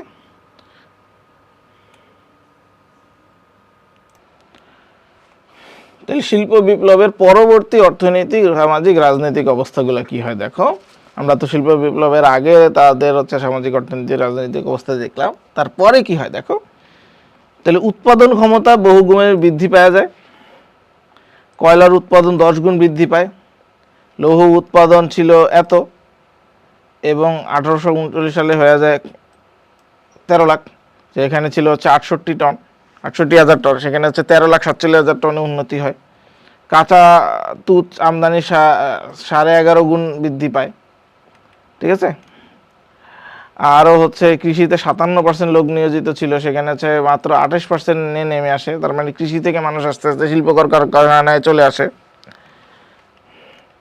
এই হচ্ছে পরিবর্তন। সামাজিক পরিবর্তনে যে কি হয়, মধ্যবিত্ত নিম্নবিত্তরা হচ্ছে বিন্যস্ত হয়, ধনী মধ্যবিত্তদের মধ্যে একটা সৃষ্টি হয়, এবং হচ্ছে বেকার নারী পুরুষের শহরের দিকে ধাবিত হতে থাকে, এবং হচ্ছে শহর লোকের অরণ্য হয়ে যায়। হ্যাঁ, এবং চিকিৎসা এবং ছাড়া এবং না খেয়ে অনেকে অকালে মৃত্যুবরণ করে। কেন? কারণ হচ্ছে কি, জনসংখ্যার অত্যাধিক হেতু বিভিন্ন সংক্রামক ব্যাধিতে হয়। আচ্ছা, যাই হোক, এটা তো গেল। 1850 খ্রিস্টাব্দে 10 মিলিয়নের বেশি লোক সংখ্যা বৃদ্ধি পায়। মায়ার বোল্ডউইন এর মতে শিল্প বিপ্লবের সাথে কৃষি ও যাতায়াত ব্যবস্থার উন্নতি হয়, কর্মসংস্থার সুযোগ বহুগুণ বৃদ্ধি পায় বলে এই ক্রমবর্ধমান জনসংখ্যাকে লাভজনকভাবে কাজে খাটানো সম্ভবপর হয়েছিল। ওকে, গেল। এই হচ্ছে সামাজিক অবস্থা। রাজনৈতিক অবস্থা হচ্ছে কিছুটা পরিবর্তন হয়। হ্যাঁ, কিছুটা পরিবর্তন হয়। পার্লামেন্টের শ্রমিক সম্বন্ধে কোনো কথা থাকতে পারবে না। হ্যাঁ, শ্রমিকদের উদ্যোগ পুরোপুরি ব্যাহত হয়নি, এরা করছে। এবং এভাবে শিল্প বিপ্লব রাজনৈতিক কাঠামো সুদূর প্রসারী পরিবর্তন আনে, যাতে করে হচ্ছে এই চেঞ্জটা যাতে হচ্ছে কোনোভাবে ইফেক্টেড না হয়।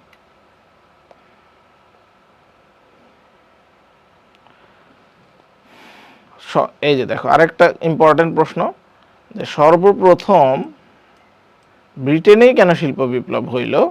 এইটার কারণ হিসেবে আমরা যদি বলতে পারি যে ব্রিটেন ছাড়া ওই সময় কিন্তু ফ্রান্স, জার্মানি, হল্যান্ড, স্পেন এরাও উন্নত ছিল। তবে ব্রিটেন ছিল কি নমনীয়, তারা চেঞ্জকে নিতে চাইতো সর্বপ্রথম, তারাই হচ্ছে সব উদ্যোগ নেয়। হ্যাঁ, ফরাসি বিপ্লবের পর দেশে শিল্প বাণিজ্য শোচনীয় ক্ষয়ক্ষতি, মারাত্মক অনিশ্চয়তার মুখে পড়ে। ফ্রান্সের ব্যাংক ব্যবস্থা অনুন্নত ছিল। ঠিক আছে, মানে ফ্রান্সে বিপ্লব হইলেও ফ্রান্স কিন্তু হচ্ছে ওটাকে ধরে রাখতে পারে নাই, কিন্তু ব্রিটেন ওটা ধরে রাখতে পারছে। আবার দেখো, জার্মানির অবস্থাও ভালো ছিল না। জার্মানি তুর্কি অবস্থিত ছিল যুদ্ধক্ষেত্র। ওই সব দেশের অস্ত্র পরীক্ষার জন্য জার্মানিকে মাঠ হিসেবে ব্যবহার করত। ওকে, অন্যদিকে হল্যান্ডের অবস্থা ছিল ভালো ছিল সেই তুলনায়, কিন্তু তাদের হচ্ছে হল্যান্ডের বাণিজ্য জাহাজগুলো আন্তর্জাতিক বাণিজ্যে পরিচালনা উপযুক্ত ছিল, কিন্তু হল্যান্ড সর্বদাই উপনিবেশের দখলের দিকে নজর দিছে, বৈদেশিক বাজার বাণিজ্যের ক্ষেত্রে অগ্রগতি লাভ করতে পারেনি। ঠিক আছে, এই কারণে হল্যান্ড হচ্ছে পিছায় পড়ছে। তাহলে এই কারণগুলো আমরা দেখলাম যে স্পেনেও কি সমসাময়িক সমস্যা ছিল। সামরিক তোড়জোড় ছাড়া দেশে হচ্ছে নানাবিধ ধর্মীয় কুসংস্কার কোন্দলের কেন্দ্র ছিল। এই কারণে হচ্ছে এরা উঠতে পারে না। ইংল্যান্ড শিল্প বিপ্লবের মাধ্যমে প্রথমে তারা হচ্ছে শিল্প বিপ্লব তাদের এখানে হয়। অনুকূল পরিস্থিতি মধ্যে কি কি জিনিস আসে? প্রাকৃতিক পরিবেশ ও রাজনৈতিক স্থিতিশীলতা, এটা সবচেয়ে গুরুত্বপূর্ণ কারণ।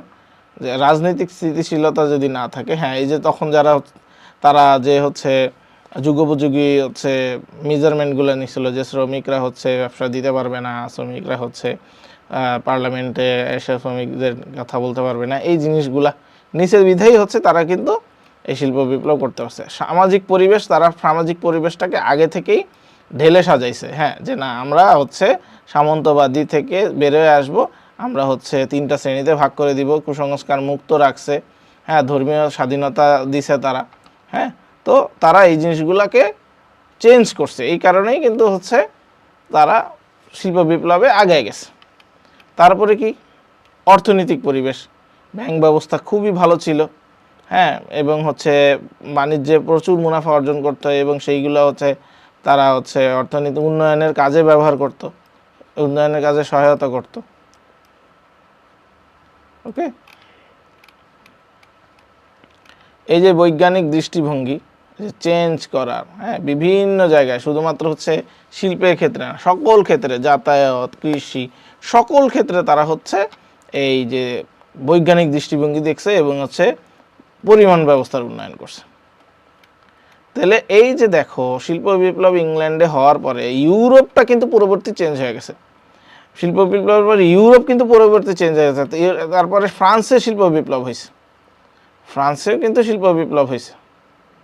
ঠিক আছে, ফ্রান্সেও শিল্প বিপ্লব হয়েছে ব্রিটেনের পর। হ্যাঁ, নেপোলিয়ন, শিল্প বিপ্লবের প্রভাব। জার্মানিতেও শিল্প বিপ্লব হয়েছে, তারপরে রাশিয়া শিল্প বিপ্লব হয়েছে। ওকে, তারপরে ইতালিতেও শিল্প বিপ্লব হয়েছে, বেলজিয়ামেও শিল্প বিপ্লব হয়েছে, স্পেনেও শিল্প বিপ্লব হয়েছে। তাহলে এই যে ব্রিটেনের দেখা দেখি অন্যান্য দেশগুলাও, তার চারপাশের অন্যান্য দেশগুলোও কি শিল্প বিপ্লব করছে, এবং তারাও হচ্ছে শিখছে আশেপাশের দেশ থেকে যে হ্যাঁ আমাদেরও হচ্ছে এখন শিল্প নিয়ে কাজ করা উচিত, আমরা কৃষির উপর নির্ভরশীলতা বাদ দিয়ে দিছি। তারপর থেকেই শুরু হয় কি ঔপনিবেশিক শাসনের সূচনা। তাহলে এরা আস্তে আস্তে হচ্ছে অন্যান্য দেশগুলোতে যাওয়া শুরু করে, পুঁজিবাদী রাষ্ট্র গঠন করা শুরু করে, উপনিবেশ করা শুরু করে। ইউরোপের অনেক দেশ, স্পেন, পর্তুগাল, ফ্রান্স, হ্যাঁ এরা ক্রমশ হচ্ছে উপনিবেশিক সাম্রাজ্য ভেঙে পড়তে থাকে, এবং তারা হচ্ছে অন্যান্য দেশগুলোতে তাদের উপনিবেশ প্রতিষ্ঠা করা শুরু করে। ঠিক আছে, এই যে পর্তুগিজ ও স্পেনীয় উপনিবেশ কি ছিল, ইংল্যান্ডের উপনিবেশ কোথায় ছিল, হ্যাঁ আমেরিকার উপনিবেশ, হল্যান্ডের উপনিবেশ, ঠিক আছে, ফ্রান্সের উপনিবেশ কি ছিল, হ্যাঁ রুশ উপনিবেশ। যখনই তারা হচ্ছে কি এই যে শিল্প বিপ্লব করতে থাকলো, তখনই কি তারা হচ্ছে এখন নিজেদের দেশকে গঠন করার ক্ষেত্রে উঠে পড়া লাগলো। এখন তারা উপনিবেশগুলোকে ছাড়তে বাধ্য হইল, কারণ নিজেদের দেশকে গড়তে হবে আগে।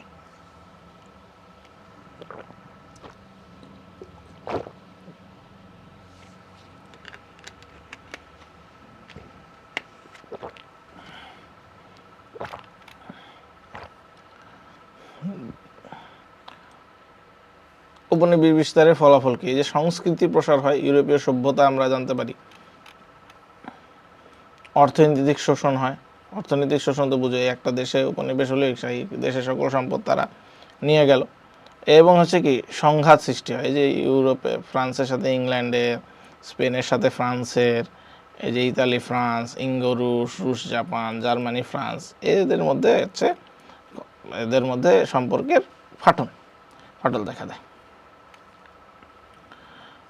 কি কি কি শব্দ আমরা দেখব? ম্যানর প্রথা আছে, সামন্ততন্ত্র আছে, এগুলো তোমরা দেখবা। টিউডর শাসন আছে, রেনেসা আছে, স্টুয়ার্ট যুগ, দারিদ্র আইনের ভিতরে কি ছিল, ফালি কি, খেলার মাঠ, খোলা মাঠ পদ্ধতি কি, আর্থার ইয়াং তার ভূমিকা কি, বেরা আন্দোলন কি, টেক অফ কি ছিল, শিল্প বিপ্লবের আরেক নাম হচ্ছে টেক অফ, কে দিছিল এটা, পুঁজিবাদীতে তারা বিশ্বাসী শুরু করলো, ট্রেড ইউনিয়ন গঠন করা শুরু করলো যেহেতু বড় বড় কলকারখানা সৃষ্টি হয়েছিল, regulating act, India act, Munro নীতি, হ্যাঁ এই সকল জিনিসগুলা, শিল্প বিপ্লব, এই সকল জিনিসগুলা পড়তে হবে, প্রত্যেকটা কি পয়েন্টগুলা বলতে হবে। গোলাপের যুদ্ধ, হ্যাঁ এনক্লোজার, ঔপনিবেশিক শাসন কী ছিল, এই জিনিসগুলা এবং ঘটনা প্রবাহগুলো তোমরা একে একে এখান থেকে দেখলে একটা ওভারঅল ধারণা পাবা। ঠিক আছে, ওকে, তাহলে আজকে প্রথম অধ্যায় শেষ করলাম। হ্যাঁ আমাদের আর 2-3টা অধ্যায় আছে, তাহলে আমাদের সেকেন্ড পেপার শেষ হয়ে যাবে। ওকে, তাহলে সবাই ভালো থাকো, আজকের জন্য এই পর্যন্তই, আল্লাহ হাফেজ। ওকে, আজানের পরে আমরা চলে আসলাম আবার। তো ভার্সাই চুক্তির প্রধান ধারণা কি ছিল? জার্মানি ফ্রান্সকে আলসেল লোরেন প্রদেশ দিয়ে দিবে, বেলজিয়ামকে উইপেন, মরিসনেট, মেমরি নামক জেলাগুলো দেওয়া হবে, স্লেজভিক প্রদেশ ডেনমার্ককে দেওয়া হবে, মেমেল অঞ্চল লিথুয়ানিয়াকে ছেড়ে দিতে হবে। ঠিক আছে, সো এই শর্তগুলো দিয়ে, ভৌগোলিক শর্তগুলো দিয়ে ভার্সাই চুক্তি সন্ধি হয়, এবং এর মধ্যে আরও অনেক কিছু আছে।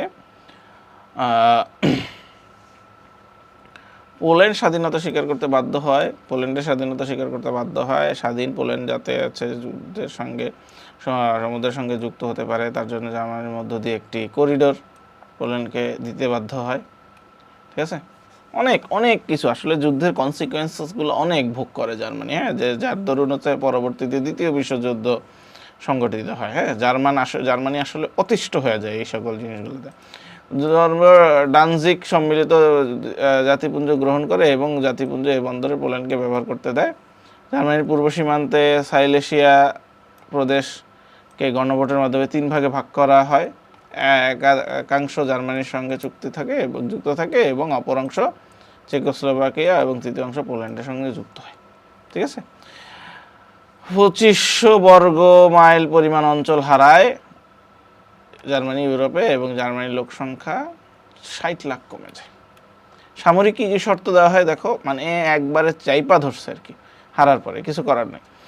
জার্মানির স্থল, জল, বিমান বাহিনী বিলুপ্ত করার সিদ্ধান্ত নেওয়া হয়, সেনাপতিদের বরখাস্ত করা হয়, বাধ্যতামূলক সামরিক শিক্ষা এবং সামরিক বিভাগে যোগদান নিয়ম বিলাপ করা হয়, হেলিগোল্যান্ডের নৌঘাঁটি বিলুপ্ত করা হয়, ভবিষ্যতে জার্মানিকে সমরাস্ত্র তৈরি করতে নিষেধ করা হয়, ইংল্যান্ডের হাতে তুলে দেওয়া হয় যুদ্ধ জাহাজগুলা, রাইন নদীর পশ্চিম তীরে 30 মাইলের মধ্যে সকল জার্মানির দুর্গ, সামরিক ঘাঁটি ভেঙে ফেলার আদেশ দেওয়া হয়।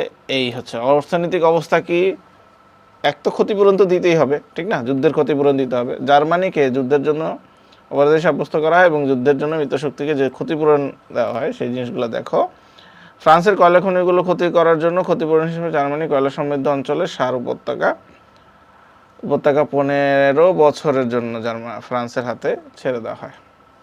বলা হয় 15 বছর পর গণভোটের মাধ্যমে সার জেলার ভাগ্য স্থির হবে। মিত্রশক্তিকে কয়লা দেখো 15 বছর কি, এখানে একটু খেয়াল করো, দেখো এই যে 1919 যোগ 15 কত হয় দেখো, 34, ঠিক না, 34 মানে 1934 সালে দেখবে ঘটনাটা ঘটবে। হ্যাঁ, আমরা যখন দ্বিতীয় বিশ্বযুদ্ধগুলো পড়বো বা দ্বিতীয় বিশ্বযুদ্ধের সাথে এই জিনিসগুলো মিলাবা। বিদেশে কয়লা, কাঠ প্রভৃতি জার্মানি দিতে বাধ্য, এগুলো সব বাধ্য করছে। হ্যাঁ, জার্মানি কিন্তু দিতে চায় নাই, বাধ্য করছে। ক্ষতিপূরণ দিতে বাধ্য করা হয়েছে।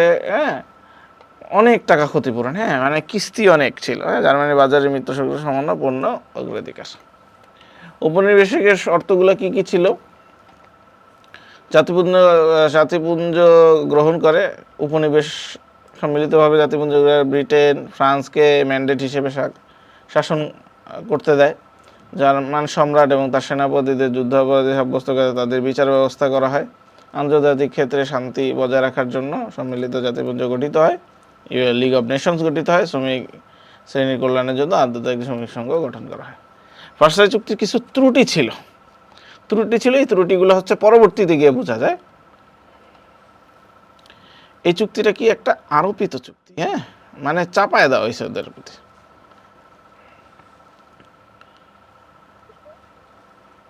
এক, যুদ্ধাপরাধী ঘোষণা করা হয়েছে, অথচ এই যুদ্ধের জন্য অন্যান্য দেশগুলো কিন্তু যে দায়ী ছিল না এমন না, তাদেরও দায় ছিল। একচিটিয়াভাবে তাদেরকেই হচ্ছে যুদ্ধাপরাধী হিসেবে ঘোষণা করা হয়।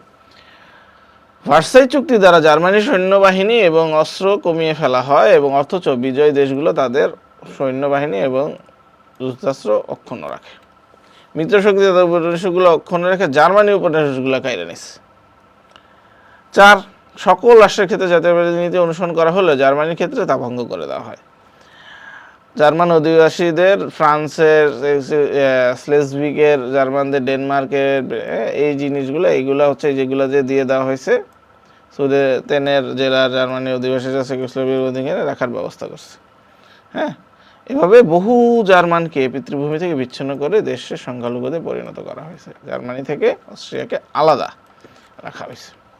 পঞ্চমত, জার্মানির যে কয়লা, লোহা প্রভৃতি খনিজ সম্পদ গ্রহণ করে সেগুলো উপনিবেশ কেড়ে নিতে দেশটিকে অর্থনৈতিক দিক থেকে পঙ্গু করা, এটার একটা ছিল। বিশ্ব শান্তি রক্ষার জন্য সম্মিলিত জাতি গঠন করেছে, কিন্তু জার্মানিকে এই সংগঠনের সদস্য দেওয়া হয়নি। প্রেসিডেন্ট উইলসন 14 দফায় ঘোষিত ন্যায় নীতির ভিত্তিতে শান্তি স্বাক্ষরিত হবে এবং এই আশ্বাসে জার্মানি যুদ্ধ বন্ধ করেছিল, কিন্তু ভার্সাই সন্ধিতে 14 দফা অগ্রাহ্য করে মিত্রশক্তি জার্মানির উপর কঠোর অবাস্তব শর্তগুলো চাপিয়ে দেয়। নৈতিক ও বাস্তবতার দিক দিয়ে ভার্সাই চুক্তির ত্রুটি অস্বীকার করা যায় না। হ্যাঁ, ঠিক আছে, নৈতিক দিক থেকে এটা আসলে ত্রুটিপূর্ণ ছিল।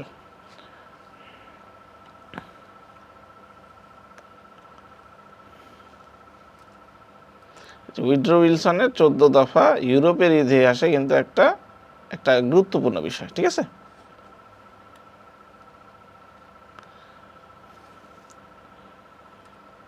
চৌদ্দ দফা দাবির ভিত্তিতে জার্মানি কিন্তু যুদ্ধবিরতিতে আবেদন করলে প্রথম বিশ্বযুদ্ধ পরিসমাপ্তি ঘটে। লোকার্ক চুক্তি, লিগ অব নেশনস কর্তৃক প্রতিষ্ঠিত বিরোধ নিষ্পত্তিকারী চুক্তি হচ্ছে লোকার্ক চুক্তি। ভার্সাই সন্ধি কর্তৃক নির্ধারিত জার্মানি, বেলজিয়াম, ফ্রান্স এবং জার্মানির মধ্যবর্তী সীমারেখা নিরাপত্তার জন্য 1925 খ্রিস্টাব্দে যে চুক্তি স্বাক্ষরিত হয় ইতিহাসে তার লুকার্ট চুক্তি নামে পরিচিত। এই যে দেখো ভার্সাই সন্ধিতে জার্মানির প্রতি কি কি অমানবিকতা তৈরি হয় এগুলো একটা দেখো। মানে কেন দ্বিতীয় বিশ্বযুদ্ধ, আসলে দ্বিতীয় বিশ্বযুদ্ধটা হচ্ছে একদম হাতে কলমে লিখে দিছে হচ্ছে এই ভার্সাই চুক্তি। ম্যান্ডেটের ব্যবস্থা যুদ্ধকালীন ক্ষয়ক্ষতি পুরস্কার স্বরূপ জার্মানির প্রায় 1,000,000 বর্গ মাইল অধিক ঔপনিবেশিক এলাকা কেড়ে নিছে, অথচ মিত্রশক্তি নিজেই ঔপনিবেশিকতা ত্যাগ করেনি।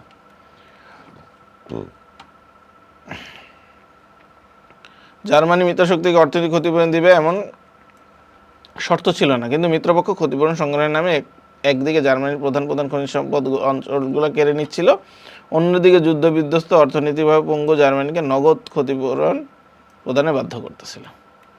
তৃতীয়ত সামরিক শর্তসমূহ প্রয়োগে জার্মানিকে সম্পূর্ণরূপে নিরস্ত করে ফ্রান্সের নিরাপত্তা গ্যারান্টি দেওয়া হচ্ছিল। ঠিক আছে। চতুর্থত হচ্ছে মূল সুর হচ্ছে আত্মনিয়ন্ত্রণাধিকার, কিন্তু ভার্সাই সন্ধিতে কোনো আত্মনিয়ন্ত্রণাধিকার নীতি গৃহীত হলেও জার্মানির ক্ষেত্রে তা মারাত্মক লঙ্ঘন করছে, মানে এদেরকে অমানবিকভাবে করছে। জার্মানির প্রতিনিধি নেতা চুক্তি শর্তগুলো আলোচনা অধিকার না দিয়ে চরম অগণতান্ত্রিক মানসিকতার পরিচয় দেয়। ঠিক আছে। এবং কি হয় দেখো, এক টেবিলে বসার সুযোগ না দিয়ে জার্মান জাতীয় অবিচার এবং অবমাননা করা হয়। মার্শাল ফসের মতে এটা শান্তি নয়, এটা 20 বছরের যুদ্ধবিরতি। ঠিক আছে। 20 বছরের যুদ্ধবিরতি কি, ওই যে দেখো 19 + 20 1939। হ্যাঁ, খেয়াল করিও।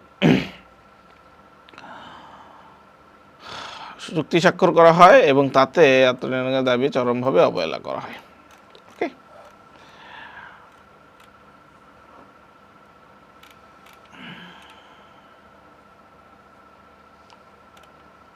একই জিনিস আত্মনিয়ন্ত্রণাধিকার কিন্তু কোথাও পাওয়া যায় নাই। ঠিক আছে।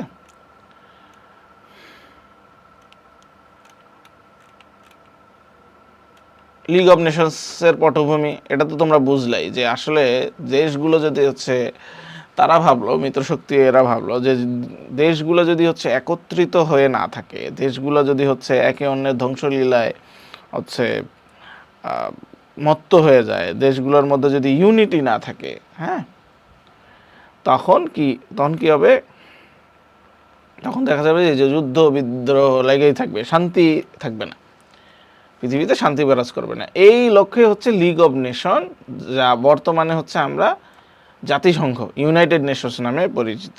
ঠিক আছে। হ্যাঁ, ওকে।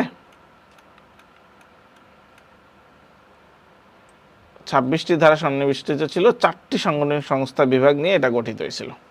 ঠিক আছে। সাধারণ পরিষদ এবং একটি কার্যকরী কাউন্সিল, আন্তর্জাতিক স্থায়ী আদালত এবং একটি সেক্রেটারি বা কার্য সংসদ, এগুলা ছিল। 5 জন স্থায়ী এবং 4 জন অস্থায়ী সদস্য ছিল। ওকে। হ্যাঁ, যেটা পরবর্তীতে চেঞ্জ হয়। হ্যাঁ, কিন্তু যুক্তরাষ্ট্র লিগ যোগদান না করায় স্থায়ী সদস্য 4 জন। ঠিক আছে। যুক্তরাষ্ট্র কিন্তু যোগদান করেনি, তারাই শান্তির আহ্বান দিয়ে তারাই করেনি। হ্যাঁ, ওকে। জাতিসংঘের সদর দপ্তর সুইজারল্যান্ডের জেনেভায়, জাতিসংঘের সদর দপ্তর হচ্ছে যুক্তরাষ্ট্রের হ্যাঁ, নিউ ইয়র্ক। ওকে।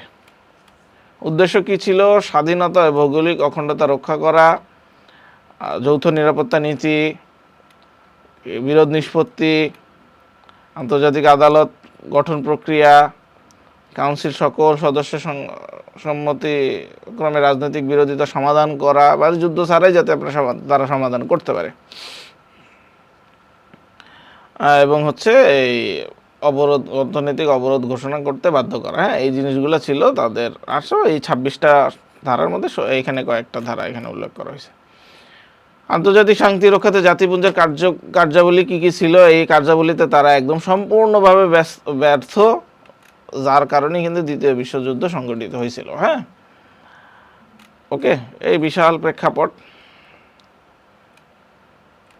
তারা ওই যে ভার্সাই চুক্তিগুলা কিন্তু হচ্ছে ঠিকমতো দেখেন নাই। হ্যাঁ, একচেটিয়াভাবে জার্মানিকে ইয়া করছে, চাপ চাপ প্রয়োগ করছে জার্মানির উপর। এই যে দেখো ব্যর্থতার কারণ কি, সদগ্রহণে যুক্তরাষ্ট্র অসম্মতি এবং বৃহৎ দুটি দেশ জার্মানি রাশিয়াকে প্রথম দিকে সদস্য না দেয় আন্তর্জাতিক সংস্থা হিসেবে এটার গুরুত্ব কম ছিল। দুই কি ছিল, লিগ অব কাউন্সিলের সিদ্ধান্ত সর্বসম্মত হওয়ার প্রয়োজন ছিল, কিন্তু কোনো একটি রাষ্ট্র স্বার্থ ক্ষুণ্ণ হওয়ায় আশঙ্কা দেখা দিলে সর্বসম্মত সিদ্ধান্ত নেওয়া সম্ভব হতো না। ঠিক আছে, জাতিপুঞ্জের নিজস্ব কোনো সেনাবাহিনী বা ছিল না। আন্তর্জাতিক সংগঠনের সফলতার শর্ত হলো সদস্যগুলো রাষ্ট্র আন্তরিক স্বার্থ সমর্থন, যে জিনিসটা করতে পারেনি। ভবিষ্যৎ সম্পর্কে কোনো দেশে সুস্পষ্ট ধারণা ছিল না। জাতিপুঞ্জ প্রথম আন্তর্জাতিক সংগঠন যা বিশ্ব শান্তি নিরাপত্তা রক্ষার জন্য প্রতিষ্ঠিত, কিন্তু এটাই পুনর্গঠন করতে হয়েছে। হ্যাঁ, এটা ব্যর্থ। ঠিক আছে, কোনো দেশই জাতীয় স্বার্থ ত্যাগ করতে প্রস্তুত ছিল না। এই যে ব্রিটেন ও ফ্রান্সের তোষণ নীতি লীগের দুর্বলতা ব্যর্থতার প্রধান কারণ। হ্যাঁ, এবং চুক্তি ছিল গণতন্ত্র ভিত্তিক একটি দলিল, কিন্তু এই গণতন্ত্র কেউ মানে না। জার্মানি, ইটালি, জাপান, স্পেনের আচরণ লীগের মৃত্যু ঘণ্টা বাজাইছে। ঠিক আছে, লীগের কতগুলা দুর্বলতা ছিল, এগুলো তোমরা দেখে নিও। হ্যাঁ, ওকে। সো এই হচ্ছে আমাদের আজকে তৃতীয় অধ্যায়টা শেষ হইল। ওকে, এখানে কিছু গুরুত্বপূর্ণ ঘটনা আছে। হ্যাঁ, সালোয়ারি ঘটনা, এগুলো তোমরা একটু দেখবা। তবে আমি তোমাদেরকে বলবো যে এইগুলো হচ্ছে এখন কিন্তু হচ্ছে এই যে বিসিএস এর বইগুলাতে এই জিনিসগুলো খুব সুন্দর মতো করে দেওয়া আছে, একদম ঘটনা প্রবাহ। হ্যাঁ, ডকুমেন্টারিগুলো দেখলে তোমরা আরও ভালো বুঝতে পারবা যে এই চ্যাপ্টারগুলো কিসের উপর ভিত্তি করে চলতেছে। হ্যাঁ, কীভাবে যুদ্ধ লাগছে, কোন শক্তি কীভাবে হয়েছে। হ্যাঁ, এখানে আসলে বইয়ের মধ্যে যতটুকু দেওয়া ততটুকুই কম, তোমাদের সিলেবাসে যতটুকু দেওয়া ততটুকুই কম। তোমরা আরও ভালোভাবে পড়ার জন্য এই জিনিসগুলো কিন্তু তোমরা চাইলে অনেক ডকুমেন্টারি দেখতে পারো। হ্যাঁ, অনেকেই হচ্ছে অনেকের লেকচার শুনতে পারো কীভাবে কী হয়েছিল, তাহলে মনে থাকবে। ঠিক আছে, ওকে, সবাই ভালো থাকো, সবাই সুস্থ থাকো, সবার সাথে দেখা হবে ইনশাআল্লাহ পরবর্তী ক্লাস। আল্লাহ হাফেজ।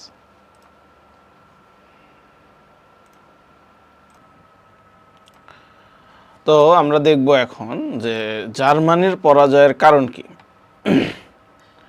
জার্মানি কিন্তু হচ্ছে সমশক্তিতে অপ্রতিদ্বন্দ্বী ছিল, মানে সমশক্তিতে তাকে হার মানানোর মতো কোনো শক্তি কিন্তু অন্য কোনো দেশের ছিল না। জার্মানির বুদ্ধি, সম্যক নায়কের নেতৃত্ব, এইগুলো মনে করো যে হচ্ছে শ্রেষ্ঠ, এগুলোতে শ্রেষ্ঠ। তবে হারের কারণ কি? হারের কারণ হচ্ছে এক, ভূ রাজনৈতিক অবস্থা। ইউরোপের কেন্দ্রস্থলে ভৌগোলিক সীমানা ছিল খুবই সীমিত। ঠিক আছে, শুধু দক্ষিণে মিত্র ছিল ইটালি, বাকি তিন দিকে হচ্ছে শত্রু বেষ্টিত ছিল। এর হচ্ছে অন্যতম কারণ। দুই নম্বর কারণ হচ্ছে যুদ্ধ যত বড় হয়েছে জার্মানির হারার সম্ভাবনা তত বাড়ছে। বাট জার্মানি এই জিনিসটা বুঝে নাই। জার্মানি দখল করে ফেলছে, তারা থামে নাই। তারা মনে করছে যে না, আমরা আরও জিততে পারবো। হ্যাঁ, আমরা আরও জিততে পারবো। এই কারণে তারা হচ্ছে থামে নাই। দ্যাটস ওয়াই তাদের পরাজয় হয়েছে। আরও একটা পরাজয় হচ্ছে যে তাদের কিন্তু কোনো উপনিবেশ ছিল না। ঠিক আছে, উপনিবেশ ছিল না। তাহলে এই যে তারা যে হচ্ছে যে সৈন্যরা হতাহত হয়েছে বা হয়েছে, এইটা শূন্যতা কিভাবে পূরণ করবে? এই পূরণ করার মতো অবস্থা তাদের ছিল না। এবং এই যে যুদ্ধের যে ব্যয়টাও তারা হচ্ছে বহন করার সক্ষমতা ছিল না তাদের। নৌশক্তির কিছু দুর্বলতা ছিল। শ্রেষ্ঠ হইলেও, মানে খুব ভালো হইলেও ব্রিটেনের নৌশক্তির সাথে তাদের তুলনা নেই। ব্রিটেনের নৌশক্তি হচ্ছে শ্রেষ্ঠ ছিল।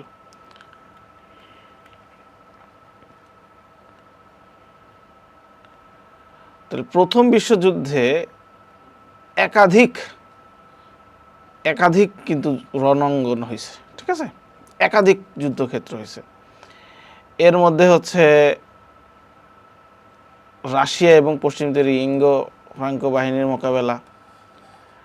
হ্যাঁ, তো একটা রণক্ষেত্রে যদি পূর্ণ সামরিক শক্তি প্রয়োগ করে, তাহলে অন্য রাতে প্রয়োগ করতে পারে নাই।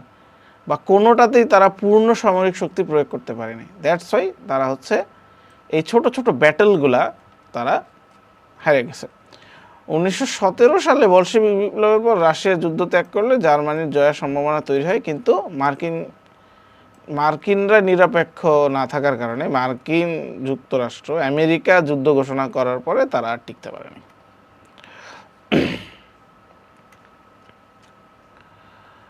ফ্রান্সও হচ্ছে কি যুদ্ধের জন্য প্রতিশোধ স্পৃহা ছিল তাদের, ফ্রান্সও হচ্ছে তাদেরকে হারানোর জন্য উঠে পড়ে লাগছে, এই কারণে জার্মান সৈন্যরা পিছিয়ে হটে গেছে। আমেরিকা তো প্রথম থেকে হচ্ছে নিরপেক্ষ অবস্থায় ছিল, প্রথমেই তারা বিজনেস করতেছিল, ঠিক আছে, যে আমি হচ্ছে অস্ত্র বিক্রি করব, অস্ত্র বিক্রি করে আমি হচ্ছে আমার এইটাতে কোনো ইয়া নেই। যেই তাদের হচ্ছে এই জাহাজগুলো উড়াই দিছে বা তাদেরকে ইয়া করতে দেয়নি, তখন তাদের হচ্ছে স্বার্থে আঘাত আছে, তারপরেই সে হচ্ছে এখন এত এই যখন আমেরিকা ইনভলভ হয়ে গেছে তখন আর এই আমেরিকার ইনভলভমেন্ট জার্মানি নিতে পারেনি, আমেরিকার পাওয়ারটাকে তারা নিতে পারেনি। তাহলে প্রথম বিশ্বযুদ্ধের ফলাফল কি? প্রথম বিশ্বযুদ্ধের ফলাফলটা আমরা দেখি। প্রথম বিশ্বযুদ্ধের ফলাফল হচ্ছে ইউরোপে যে রাজবংশগুলো ছিল, যে রাজবংশের যে রাজা যুবরাজদের মৃত্যুর কারণে যুদ্ধটা সংগঠিত হয়, যুদ্ধ শুরু হয়, সেই রাজবংশগুলো অবসান ঘটছে, প্রচুর ক্ষয়ক্ষতি হয়েছে। আর এই ক্ষয়ক্ষতিগুলো হচ্ছে পূরণ করা হয়েছে এই উপনিবেশিক এলাকার থেকে। প্রায় 1 কোটি, আর আহতের সংখ্যা প্রায় 2 কোটি। অপুষ্টিতে মারা গেছে প্রায় 70 লাখ মানুষ, অগণিত মানুষ পঙ্গুত্ব বরণ করছে। 3টি মহাদেশের 34 দেশকে অপরিমিত ক্ষয়ক্ষতি হয়েছে। একটা অর্থ ও সম্পত্তি নাশ হয়েছে অনেক, প্রচুর। এই যুদ্ধে প্রায় 27,000 কোটি ডলার খরচ হয়েছে। অনেক ব্রিজ কালভার্ট এগুলা নষ্ট হয়েছে, ঋণের পরিমাণ বেড়ে গেছে, ঠিক আছে। এবং এই যে বিভিন্ন সাম্রাজ্য ভাঙার ফলে বিভিন্ন এই তোমার রাজবংশের অবসানের ফলে ম্যাপের ব্যাপক পরিবর্তন হয়েছে এবং জাতীয়তাবাদের জয় হয়েছে। যারা হচ্ছে দেশকে ভালোবাসে তাদের মধ্যে জয় হয়েছে। রুশ সাম্রাজ্য থেকে আলাদা হয়েছে কে? দেখো, ফিনল্যান্ড, এস্তোনিয়া, লাটভিয়া, লিথুয়ানিয়া, এরা এই সকল দেশ গঠন হয়ে গেছে, ঠিক আছে। অস্ট্রিয়া হাঙ্গেরি থেকে বিচ্ছিন্ন করে চেকোস্লোভাকিয়া ও হাঙ্গেরি গঠন হয়েছে, ঠিক আছে। আলসাস ফ্রান্সকে এবং ট্রান্সিলভেনিয়া হচ্ছে রোমানিয়াকে, এবং স্লেজভিক ডেনমার্কে এবং ক্রেসেন্ট ইটালিকে দেওয়া হয়েছে। হ্যাঁ, অনেক পরিবর্তন হয়েছে। অনেক দেশে হচ্ছে স্বাধীনতা আন্দোলন শুরু হয়েছে, এই যে যেমন হচ্ছে ভারত উপমহাদেশে, এবং অনেক উপনিবেশগুলা হচ্ছে অনেক উপনিবেশ ছাড়তে বাধ্য হয়েছে ইংরেজরা। আমেরিকার মর্যাদা বৃদ্ধি পেয়েছে, আমেরিকা যুদ্ধে এসে অক্ষশক্তিকে হার মানাইছে, আমেরিকার প্রতি সবার সম্মান বেড়ে গেছে, অনেক জ্ঞান বিজ্ঞানের উন্নতি হয়েছে। মানুষ আসলে বুঝতে পারছে শক্তি দিয়ে হচ্ছে যুদ্ধ জয় করা যায় না, এখানে বুদ্ধি, এখানে হচ্ছে বিজ্ঞান জ্ঞানেরও দরকার আছে। নারী, এই যে নারী ভোটাধিকার, এই জিনিসগুলা চলে আসছে। শ্রমিকরা জাগরণ হয়েছে, শ্রমিকরা ওই যে তোমার কি বলে শিল্প বিপ্লবের পর থেকে কিন্তু শ্রমিকরা হচ্ছে নিপীড়িত হচ্ছিল, প্রায় 15 ঘন্টা কাজ করতেছিল, হ্যাঁ, চাকরি ছিল না তারা খুব সমস্যা ছিল। তো এই প্রথম বিশ্বযুদ্ধের পর থেকে শ্রমিকরা হচ্ছে তাদের অধিকারগুলা সম্পর্কে সচেতন হয় এবং তারা হচ্ছে মর্যাদা লাভ করে। জনমত সংবাদপত্রের একটা ভূমিকা ছিল। এই গেল প্রথম বিশ্বযুদ্ধ, ঠিক আছে। আশা করি তোমাদেরকে একটা ওভারঅল ধারণা দিতে পারছি। আমার মনে হয় যে তোমরা যদি হচ্ছে এই প্রথম বিশ্বযুদ্ধটাকে খুব ইজিলি মনে রাখতে চাও, তাহলে তোমার কি করতে হবে, তাহলে তোমার হচ্ছে এই যে জিনিসগুলো আমরা পড়লাম প্রত্যেকটা একবারে ক্রোনোলজিক্যাল অর্ডারে তুমি যদি নোট করে ফেলতে পারো, তাহলে তোমার জন্য সবচেয়ে বেশি উপকার হবে। পরীক্ষার যেহেতু আর বেশি দিন বাকি নাই, প্রায় 2 মাসের মতো বাকি আছে, সো এই 2 মাসে তোমার কিন্তু হচ্ছে সম্ভব, হ্যাঁ, খুব প্রপার একটা প্রিপারেশন নেওয়া এই সাবজেক্ট। ভার্সাই চুক্তি। ভার্সাই চুক্তি কি?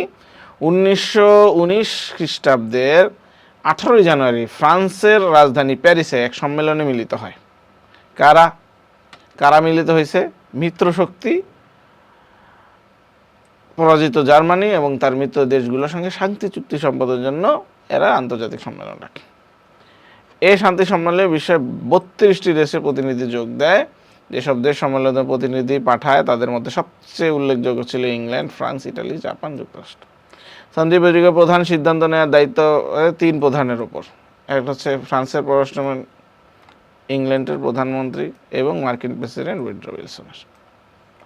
এরা কি শান্তি সম্মেলনে 14 দফার মাধ্যমে আদর্শবাদী পরিকল্পনা পেশ করেন।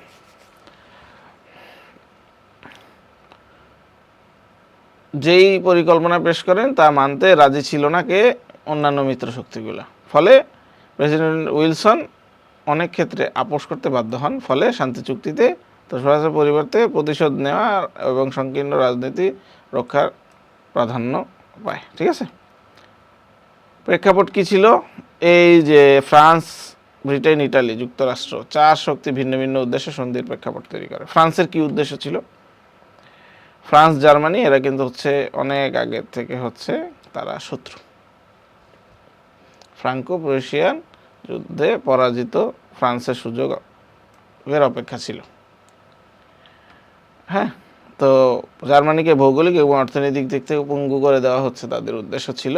ফ্রান্সের প্রতিনিধি জর্জ ক্লেমেন্সু এ ব্যাপারে গুরুত্বপূর্ণ ভূমিকা পালন করে। কঠোর মনোভাব ক্লেমেন্সুর বিরুদ্ধে বিশ্ব রাজনীতির ক্ষেত্রে সুস্পষ্ট ধারণা ছিল এবং তিনি অংশগ্রহণকারী নেতৃত্ববৃন্দ যথেষ্ট প্রভাব বিস্তার করতে সক্ষম হয়েছিল। ব্রিটেনের উদ্দেশ্য রেখেছে আগ্রাসী সামরিক রাষ্ট্র, জার্মানিকে পুনরুত্থানকে অক্ষম করে তোলা এবং ইউরোপে তার সামরিক শ্রেষ্ঠত্ব ধরে রাখতে চেয়েছে কে? ইংল্যান্ড। ব্রিটিশ প্রধানমন্ত্রী জর্জ লয়েড তার জনগণের পূর্ণ সমর্থন নিয়ে এই সম্মেলনে এসেছিলেন। ইটালির উদ্দেশ্য কি ছিল? ইটালির উদ্দেশ্য ছিল প্রথম বিশ্বযুদ্ধে তার যোগদান, সশস্ত্র বলকান এলাকা এবং আফ্রিকার জার্মানির অধিকাংশ উপনিবেশ লাভ করেন। ইতালি প্রতিনিধি ভিত্তোরি ওরলান্দো প্রকাশ্যে তার দেশের স্বার্থ আদায়ের জন্য চাপ প্রয়োগ করেন। যুক্তরাষ্ট্র ছিলেন আত্মনিয়ন্ত্রণাধিকারের ভিত্তিতে ইউরোপের পুনর্গঠন এবং বিজয়ী ও বিজেতাদের স্বার্থ রক্ষার জন্য এমন একটি সন্ধি করা, সর্বোপরি আন্তর্জাতিক সংস্থা গড়ে তোলা। তিনি ছিলেন গণতান্ত্রিক আদর্শে বিশ্বাসী। তো তিনি কি করছেন? ভার্সাই চুক্তির মধ্যে প্যারিস শান্তি চুক্তিতে 4টি চুক্তি সম্পাদিত হয়।